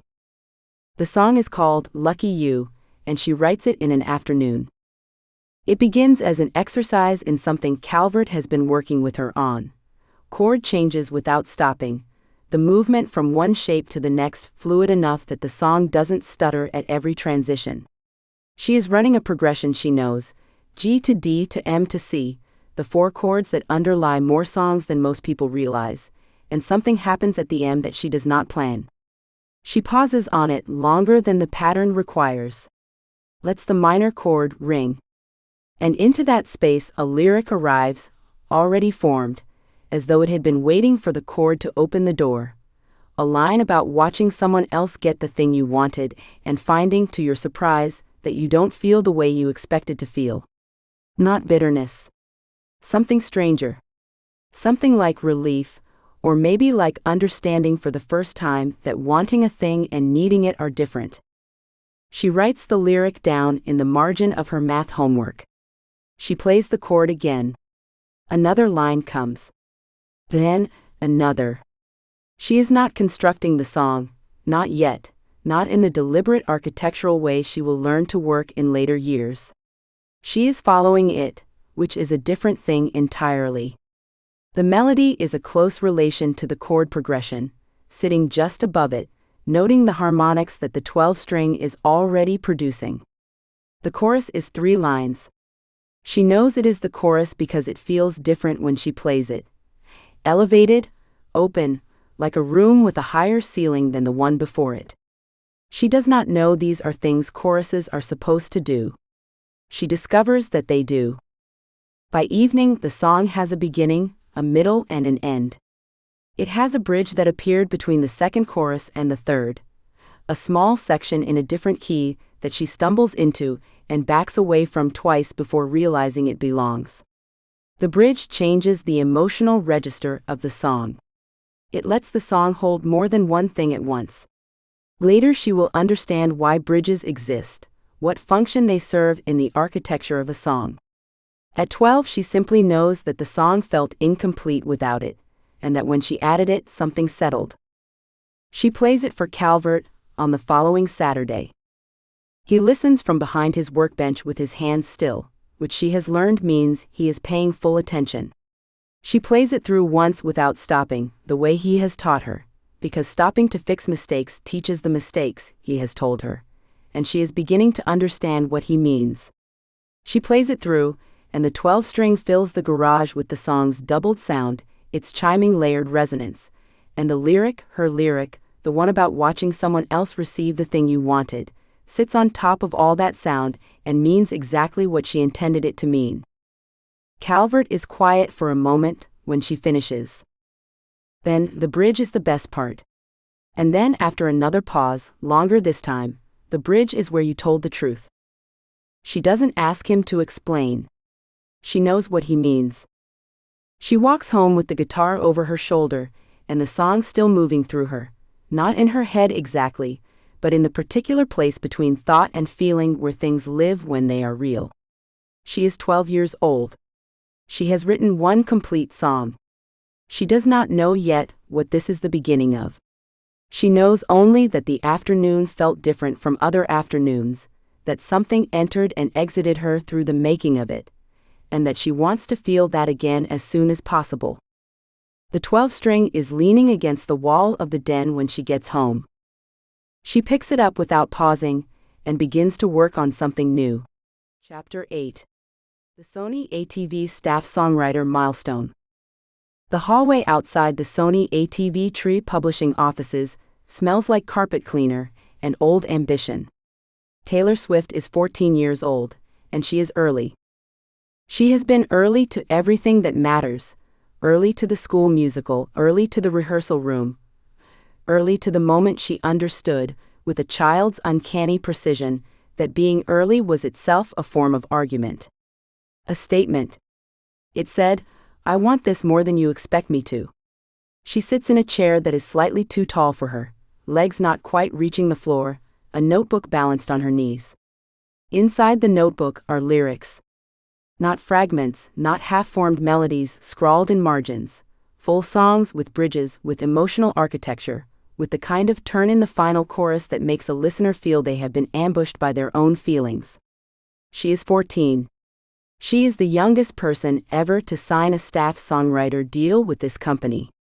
She does not yet fully understand what that record means, but she understands enough to know that it is the beginning of something that has no clear ceiling. She looks up when the door opens, and her eyes are steady. The world Taylor Swift was born into on December 13, 1989, was a world still deciding what to do with ambition in a girl. West Reading, Pennsylvania, sat along the Schuylkill River in Berks County, a region shaped by industrial memory and a particular kind of quietly determined Americanness, the kind that does not announce itself but accumulates, generation by generation, in the form of work ethic and church attendance, and the belief that effort correctly applied still meant something. Her mother, Andrea Gardner Swift, had been a marketing executive, a woman of considerable poise who had stepped back from her career to raise Taylor and her younger brother Austin with the fullness of attention that she herself had been given.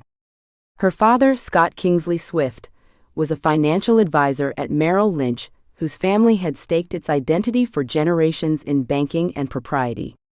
Taylor would inherit from her mother the instinct for narrative, the eye for how things appeared to others, and from her father a kind of structural confidence, the sense that one should understand systems well enough to move through them without being controlled by them.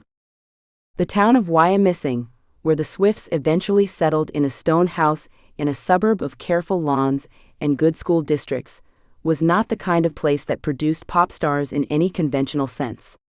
It produced lawyers and accountants and occasionally people who left and sent money back.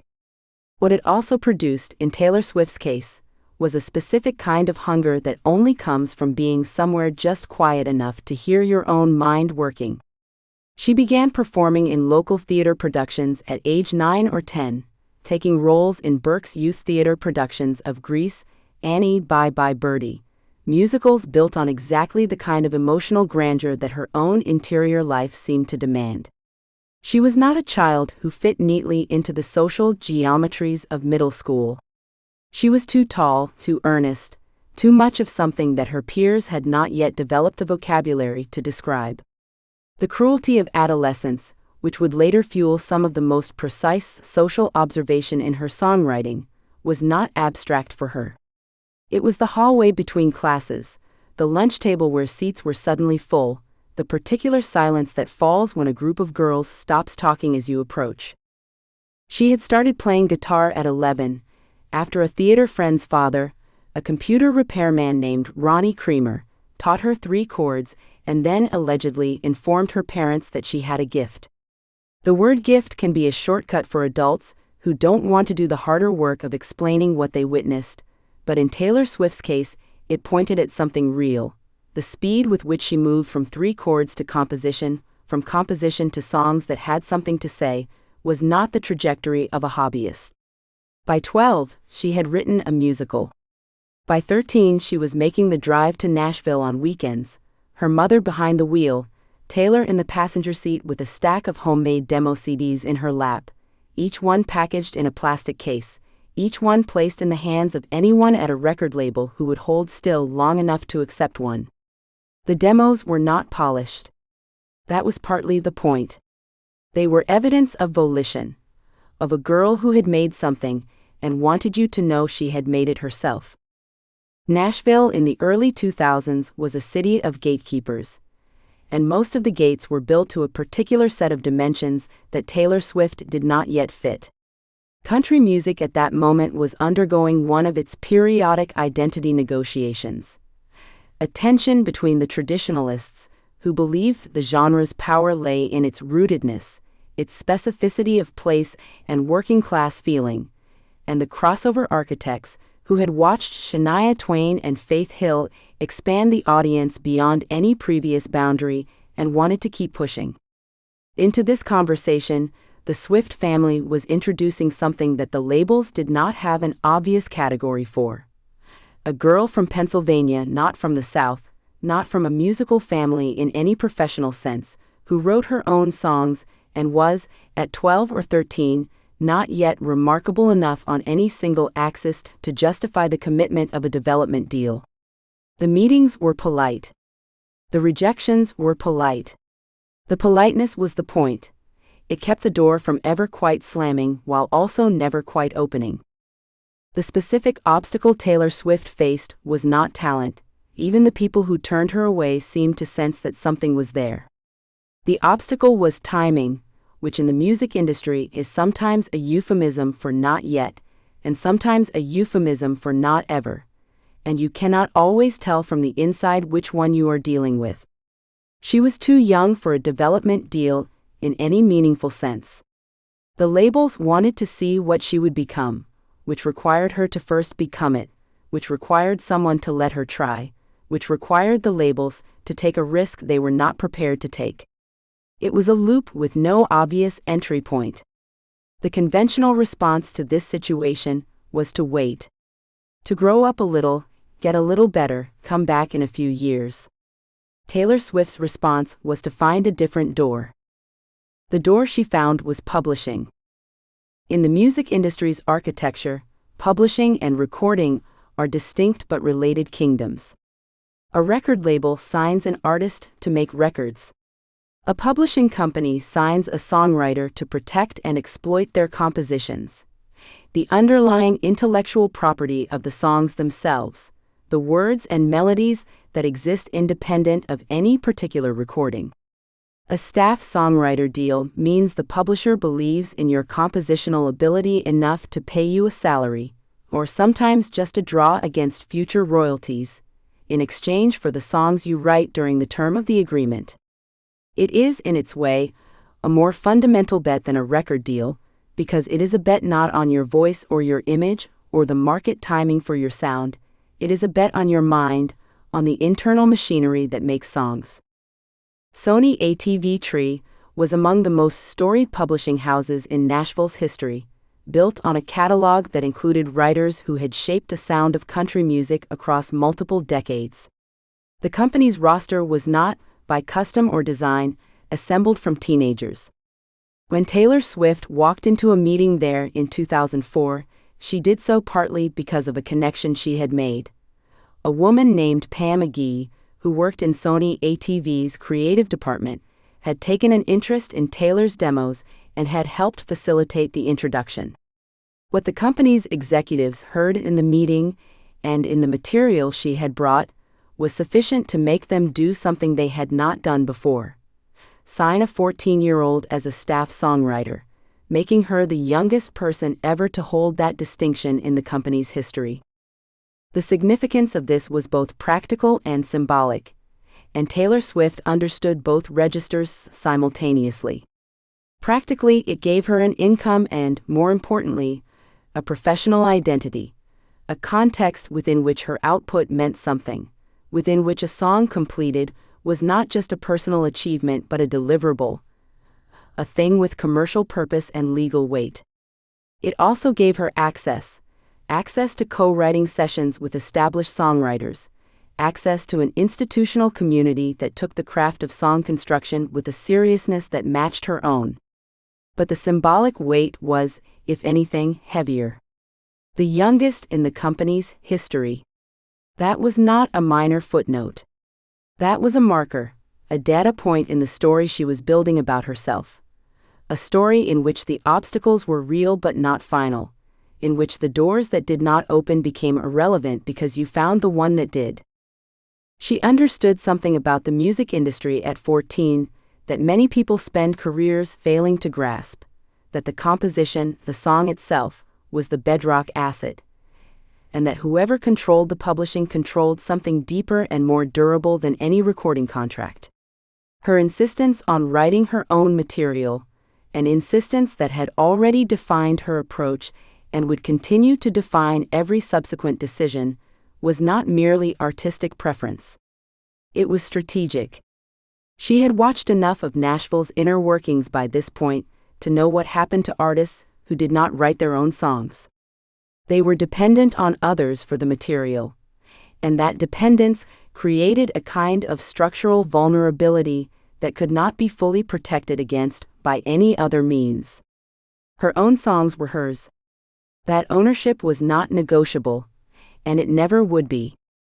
The key figure in this window of Taylor Swift's life was her mother, Andrea, who had become not merely a supportive parent in the conventional sense, but a genuine partner in the enterprise, a manager of logistics, a negotiator of first, last, and always attention, the person who drove the miles and made the phone calls and sat in the waiting rooms and never once, by Taylor's account, indicated that any of this was too much to ask. Andrea Swift had given up her own professional identity to underwrite her daughter's attempt at one, and the texture of that sacrifice was something Taylor Swift would carry with her in ways that were not always visible but were always present. The relationship between a mother and a daughter who are also, in some functional sense, collaborators in a shared ambition creates a particular kind of bond, intimate but also professional, unconditional, but also purposeful. And in the years between West Reading and that hallway in Nashville, it had solidified into something load-bearing. Taylor did not pursue this alone. She pursued it with someone who had decided that her daughter's vision was worth every mile of the commute. The Sony ATV deal did not, of course, resolve the larger question that still hung over the enterprise. A publishing deal was not a record deal. Taylor Swift had demonstrated that she could write songs well enough, in fact, to be the youngest person in a major company's history to be trusted with that designation. But Nashville's recording industry was a separate negotiation, and the executives at the major labels who had received those demo CDs and offered their polite non-responses had not changed their minds. She was still a teenager from Pennsylvania, without a record deal. The publishing credit would become, in the months that followed, one of the instruments she used to open the next conversation. But opening a conversation is not the same as closing a deal. And the road between the Sony ATV offices and any recording studio that would actually make her a record was still, in the autumn of 2004, unmapped and unconquered. What she did not know, as she gathered her things in that hallway and prepared to step back out into the Nashville afternoon, was that the particular independence she was building, the insistence on ownership, on writing her own material, on controlling the underlying asset, would become, 2 decades later, the grounds for a conflict that would redefine what it meant for an artist to own their work at all. The milestone she had achieved at 14 was a beginning. It was also, though she could not have known it then, a first stone in a structure whose final shape would take years to see, and whose cost she had not yet begun to calculate. Chapter 9.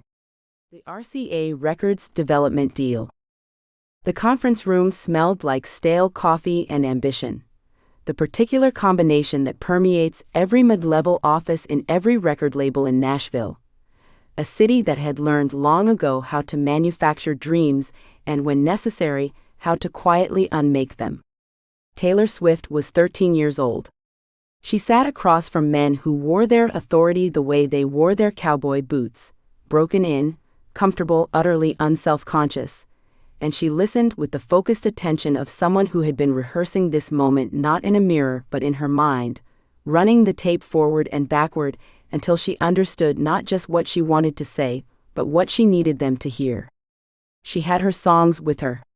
She always had her songs with her. What the men across the table had to offer was not nothing. A developmental deal with RCA Records was, by the metrics of the Nashville machinery, a significant vote of confidence for a girl who had not yet completed 7th grade. RCA was a subsidiary of Sony BMG, a label with the kind of institutional heft that could turn a regional talent into a national presence, provided the regional talent was willing to become, in certain essential ways, the label's talent first. That was the arrangement. That was always the arrangement. You came in with your raw material, your voice, your look, your hunger, and the label applied its expertise, its catalog of outside songwriters, its production polish, and out came something commercially viable. The system had worked for decades. It had produced stars. It had produced legends. It required only that the artist understand their role within it, which was, fundamentally, to be an instrument rather than a composer. Taylor Swift did not understand her role within it. Or rather, and this distinction would come to define the entire arc of her career, she understood it perfectly and rejected it anyway. The America that produced Taylor Allison Swift in 1989 was a country in a particular mood about its young women. The pop landscape that dominated her earliest conscious years was one of choreographed perfection. Britney Spears, descending from a production apparatus so total that it left no room for the artist's own pen. Christina Aguilera demonstrating a vocal instrument of staggering power in service of songs written entirely by others. The machinery was efficient. It delivered product. What it did not especially want, what it had not been designed to accommodate, was a teenager who arrived at the table with her own catalog, and the theological conviction that those songs, her songs, the ones she had been writing in the margins of her school books and in the back seats of family cars on the drive from Wyomissing to Nashville, were not raw material to be refined, but finished goods to be received. She was not bringing herself to be shaped. She was bringing her work to be heard. This was the core conflict that would define her months under the RCA developmental deal. And it was, in its way, a conflict as old as the music industry itself, the tension between the artist as creator and the artist as product. The label was not wrong by its own logic. Development deals existed precisely because 13-year-olds, however talented, however precocious, however astonishing in their instinct for melody, were not yet proven commercial quantities. The outside songwriters the label proposed were professionals. They knew the market. They understood radio. They had the credits and the track record. What they did not have, what no outside songwriter could have, was the specific and interior Taylor Swift, the girl who had grown up among the Christmas tree farms of Berks County, whose mother had driven her to local theater productions and watched her study the audience as much as the stage, whose father worked in financial services, and whose family background gave her a particular understanding of aspiration and its discontents. Those songs came from somewhere real. The outside songs did not come from that place. The anecdote that illuminates this period most precisely is not the one about the meetings themselves, though there were many meetings, each one a polite negotiation that concealed a fundamental impasse. It is the one about what Taylor was doing in the hours between those meetings, in the evenings, in the downtime that the adults around her understood as rest, and she understood as work. She was writing. Not as therapy, not as hobby, not as the kind of journaling that well-meaning parents encourage insensitive children as a way of processing their feelings, but as serious creative production, with the same intention and rigor that a novelist brings to a manuscript. She was 11 years old when she first became interested in musical theater, 12 when she began making trips to Nashville with her mother to walk the streets of Music Row and knock on doors with her demo tape, and by 13, by the time RCA came into her life, she had already compiled enough original material to understand that what the label was asking her to do was not supplementation but substitution. They wanted to replace her songs with better songs, which from inside her logic was a category error, because the thing that made her songs valuable was precisely their origin. There is a version of this story in which Taylor Swift, faced with the institutional weight of a major label's developmental patience, does what most 13-year-olds in her position would have done. She compromises. She records the outside songs. She learns the system. She becomes for a time what the system requires, and she waits for her leverage to accumulate. This is the rational choice. This is what the adults in the room were quietly expecting. And the fact that she did not make it, the fact that she left RCA rather than record songs that were not hers, is the first and in many ways the most clarifying decision of her professional life. It tells you something essential about the nature of her ambition, which was never purely about fame or commercial success, though she would achieve both in quantities that stagger the imagination. Her ambition was authorial. She did not want to be a singer who happened to have written some of her songs. She wanted to be a writer whose work she also performed. The distinction sounds subtle. It was in practice total. The figure who stands beside her through this period, whose presence in the story cannot be overstated, is Andrea Swift, her mother. Andrea had grown up in Texas, had worked in marketing, and possessed the particular combination of warmth and strategic clarity that would prove invaluable in the years ahead. She was not a stage mother in the pejorative sense. She was not projecting unfulfilled ambition onto her daughter, not manufacturing a star to satisfy some private hunger of her own. She was, instead, a woman who had recognized something in her child that defied easy categorization and had made a series of decisions, some of them requiring real sacrifice, to give that something room to develop. The drives to Nashville. The hours in the car. The willingness to take seriously what the world might have been tempted to dismiss as a child's precocious hobby. When Taylor's RCA deal was unraveling, when it became clear that the creative differences were not cosmetic but structural, Andrea did not push her daughter toward accommodation. She pushed her toward clarity. What do you actually want? Not what will work, not what is practical, not what the men in the conference room have advised, but what do you actually want? This is a harder question than it sounds, and it is especially hard at 13, when the world is organized to convince you that what you want and what adults tell you is achievable are the same thing. Taylor Swift, unusually, already knew the answer. The RCA deal concluded without producing a record. In the language of the music industry, this is described as a failure, a development deal that did not develop. By any measure external to Taylor Swift herself, she left the table with less than she had come in with. No label, no release, no infrastructure for what came next, only the original songs she had insisted on keeping and the slightly harder knowledge that the machinery was not automatically going to accommodate her. Nashville in the early 2000s was a town that ran on precedent and category, and Taylor defied both. She was too young to be taken entirely seriously, and too serious to be managed as merely young. She wrote her own material in a genre that, while it had always maintained a stronger tradition of singer-songwriters than pop, still operated according to hierarchies of craft and experience that did not easily make room for 13-year-old girls with acoustic guitars and notebooks full of feelings they had not yet had time to accumulate. And yet the loss of the RCA deal was also, in a way that would take years to fully understand, a gift.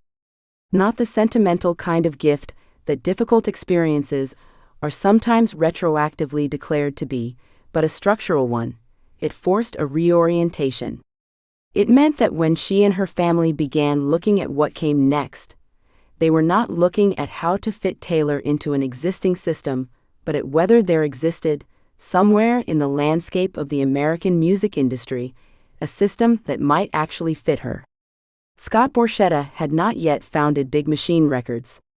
That was still in the future, still on the other side of a conversation that had not yet happened, at a place called the Bluebird Cafe, where a man who had not yet become her label head would hear a girl who had not yet become Taylor Swift and understand, with the certainty that sometimes arrives in music before it arrives anywhere else, exactly what he was listening to. But all of that was still ahead. In the immediate aftermath of the RCA deal, what Taylor Swift had was this: herself. Her songs. Her mother in the passenger seat. The long drive back to Pennsylvania, through the hills that looked nothing like Nashville, toward the house surrounded by Christmas trees that her father grew more as a gesture of pastoral identity than commercial enterprise. A house where a girl who had already decided what she was going to be came home to practice being it. The trees outside were identical, row after row, carefully tended and perfectly shaped, the kind of order imposed on nature that suggests a particular faith in control. Inside, in her room, with her guitar and her notebooks, everything was different. Everything was possibility and revision, and the stubborn, gorgeous mess of a young mind that had decided, before it had any right to be certain, that it knew exactly what it had to say. The record label had told her, in the polite language of creative differences, that her songs were not quite right. She had heard them. She had gone home and written more. What no one in that Nashville conference room had yet understood, what would take the industry several more years and several more rejections to absorb, was that the girl sitting across from them with her demos and her quiet, focused certainty was not asking for their permission. She was, in her way, already informing them of what was going to happen. The deal was over. The songs were hers.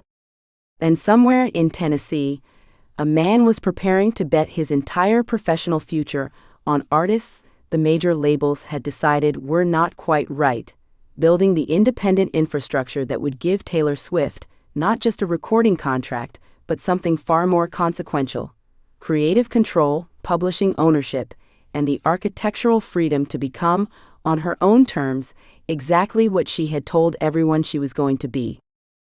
The Christmas trees outside the Wyomissing house would be cut and sold at the end of the season, as they always were, beautiful, temporary, replaced the following year by new growth, but the songs Taylor Swift was writing in her room would not follow that logic.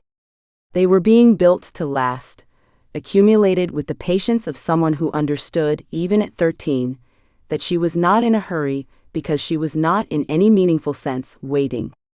She was already working.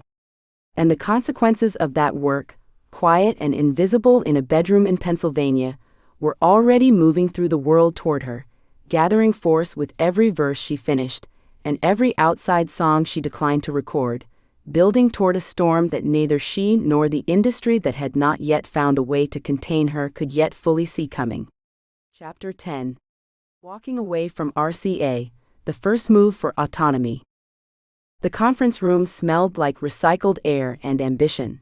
The particular ambition of men in suits who had seen 1,000 talented children come through their doors and knew, with the cool certainty of actuaries, how most of them ended.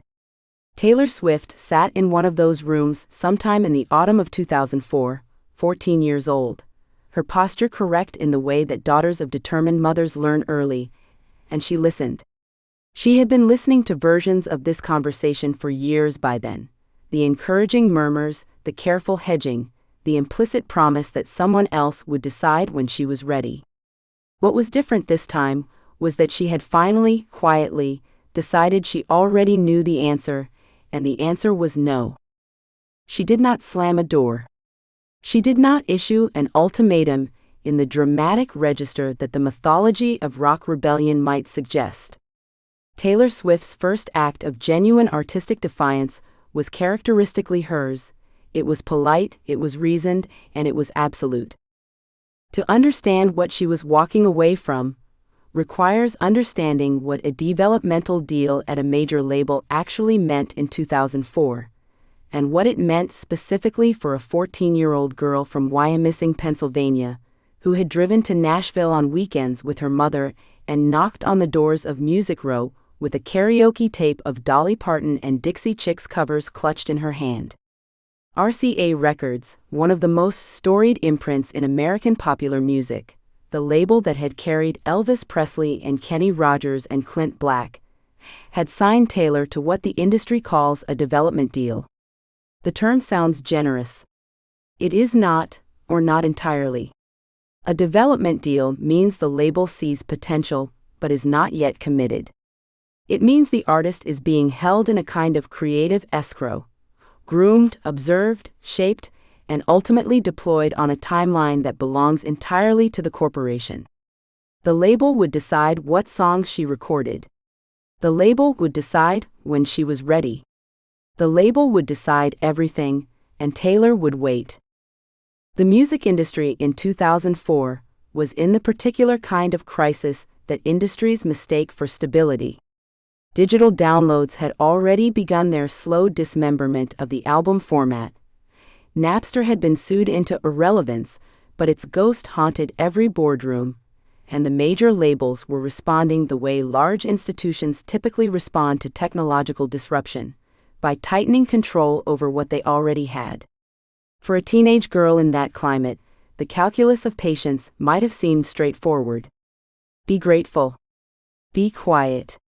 Develop. The alternative, walking away from RCA, from one of the most recognizable names in the business, at an age when most children are navigating geometry homework, was the kind of risk that required either recklessness or an unusually clear-eyed understanding of one's own value. Taylor Swift has never been reckless.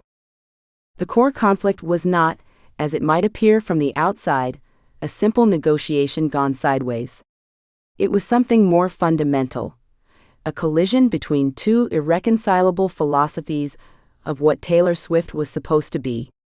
RCA's vision, as she and her family came to understand it, involved covering other people's material, at least for the foreseeable future. The label wanted to develop her voice before trusting her with the full weight of her own songs. This is not an unreasonable position for a music executive to hold. It is, in fact, a position with considerable historical logic behind it. Countless artists have found themselves and found their audiences by first inhabiting someone else's words. But Taylor Swift was not writing songs as a hobby or as a warm-up exercise. She was writing songs because she had something specific and urgent and irreplaceable to say, because the particular frequency of her own experience, the middle school hallways, the boys who looked through her, the best friends who held her up, was the only raw material she trusted. To ask her to set that aside, even temporarily, was not a developmental suggestion. It was an existential one. She had been writing since she was 10 years old, filling notebooks with verses in the berry patch bedroom of the house on Grandview Boulevard, the one with the Christmas tree farm behind it that her father Scott had purchased partly because of Andreas' affection for the property and partly because it gave his family a visible stake in something that grew.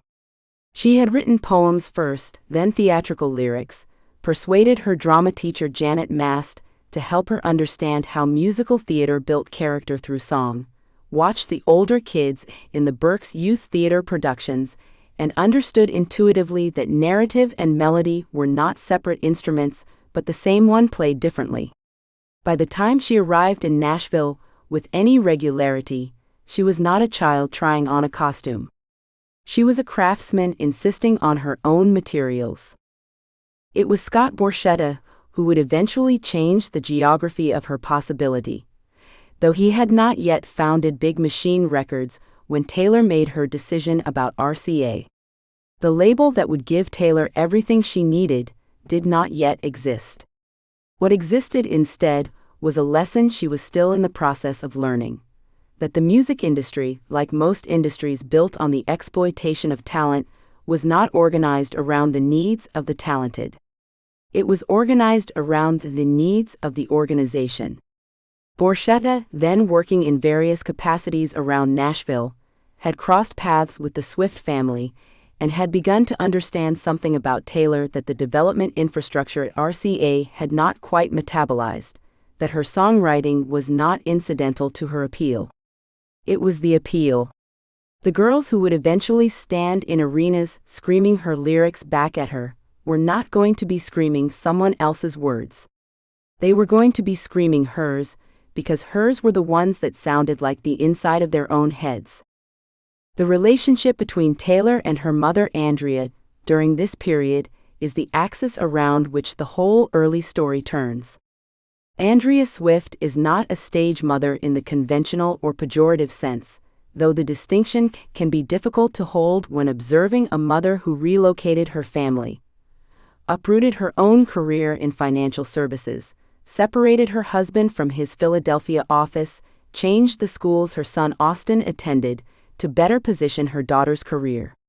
What makes Andrea different, those who observed the family closely during those years have suggested, is that she seemed genuinely to be following Taylor's lead rather than projecting a fantasy onto her child. She was a logistics officer for a campaign that Taylor was commanding. When Taylor came to understand that RCA was not the right home, that the development deal was a kind of beautiful cage, Andrea did not tell her daughter she was wrong to feel that way or counsel patience in the name of pragmatism. She helped her find the door. The decision to leave was, in the specific language of the industry, a forfeiture. Taylor was giving up a connection to a major label at an age when most aspiring country singers were still figuring out how to get anyone in Nashville to return a phone call. She was betting on herself before she had proven anything to anyone except herself.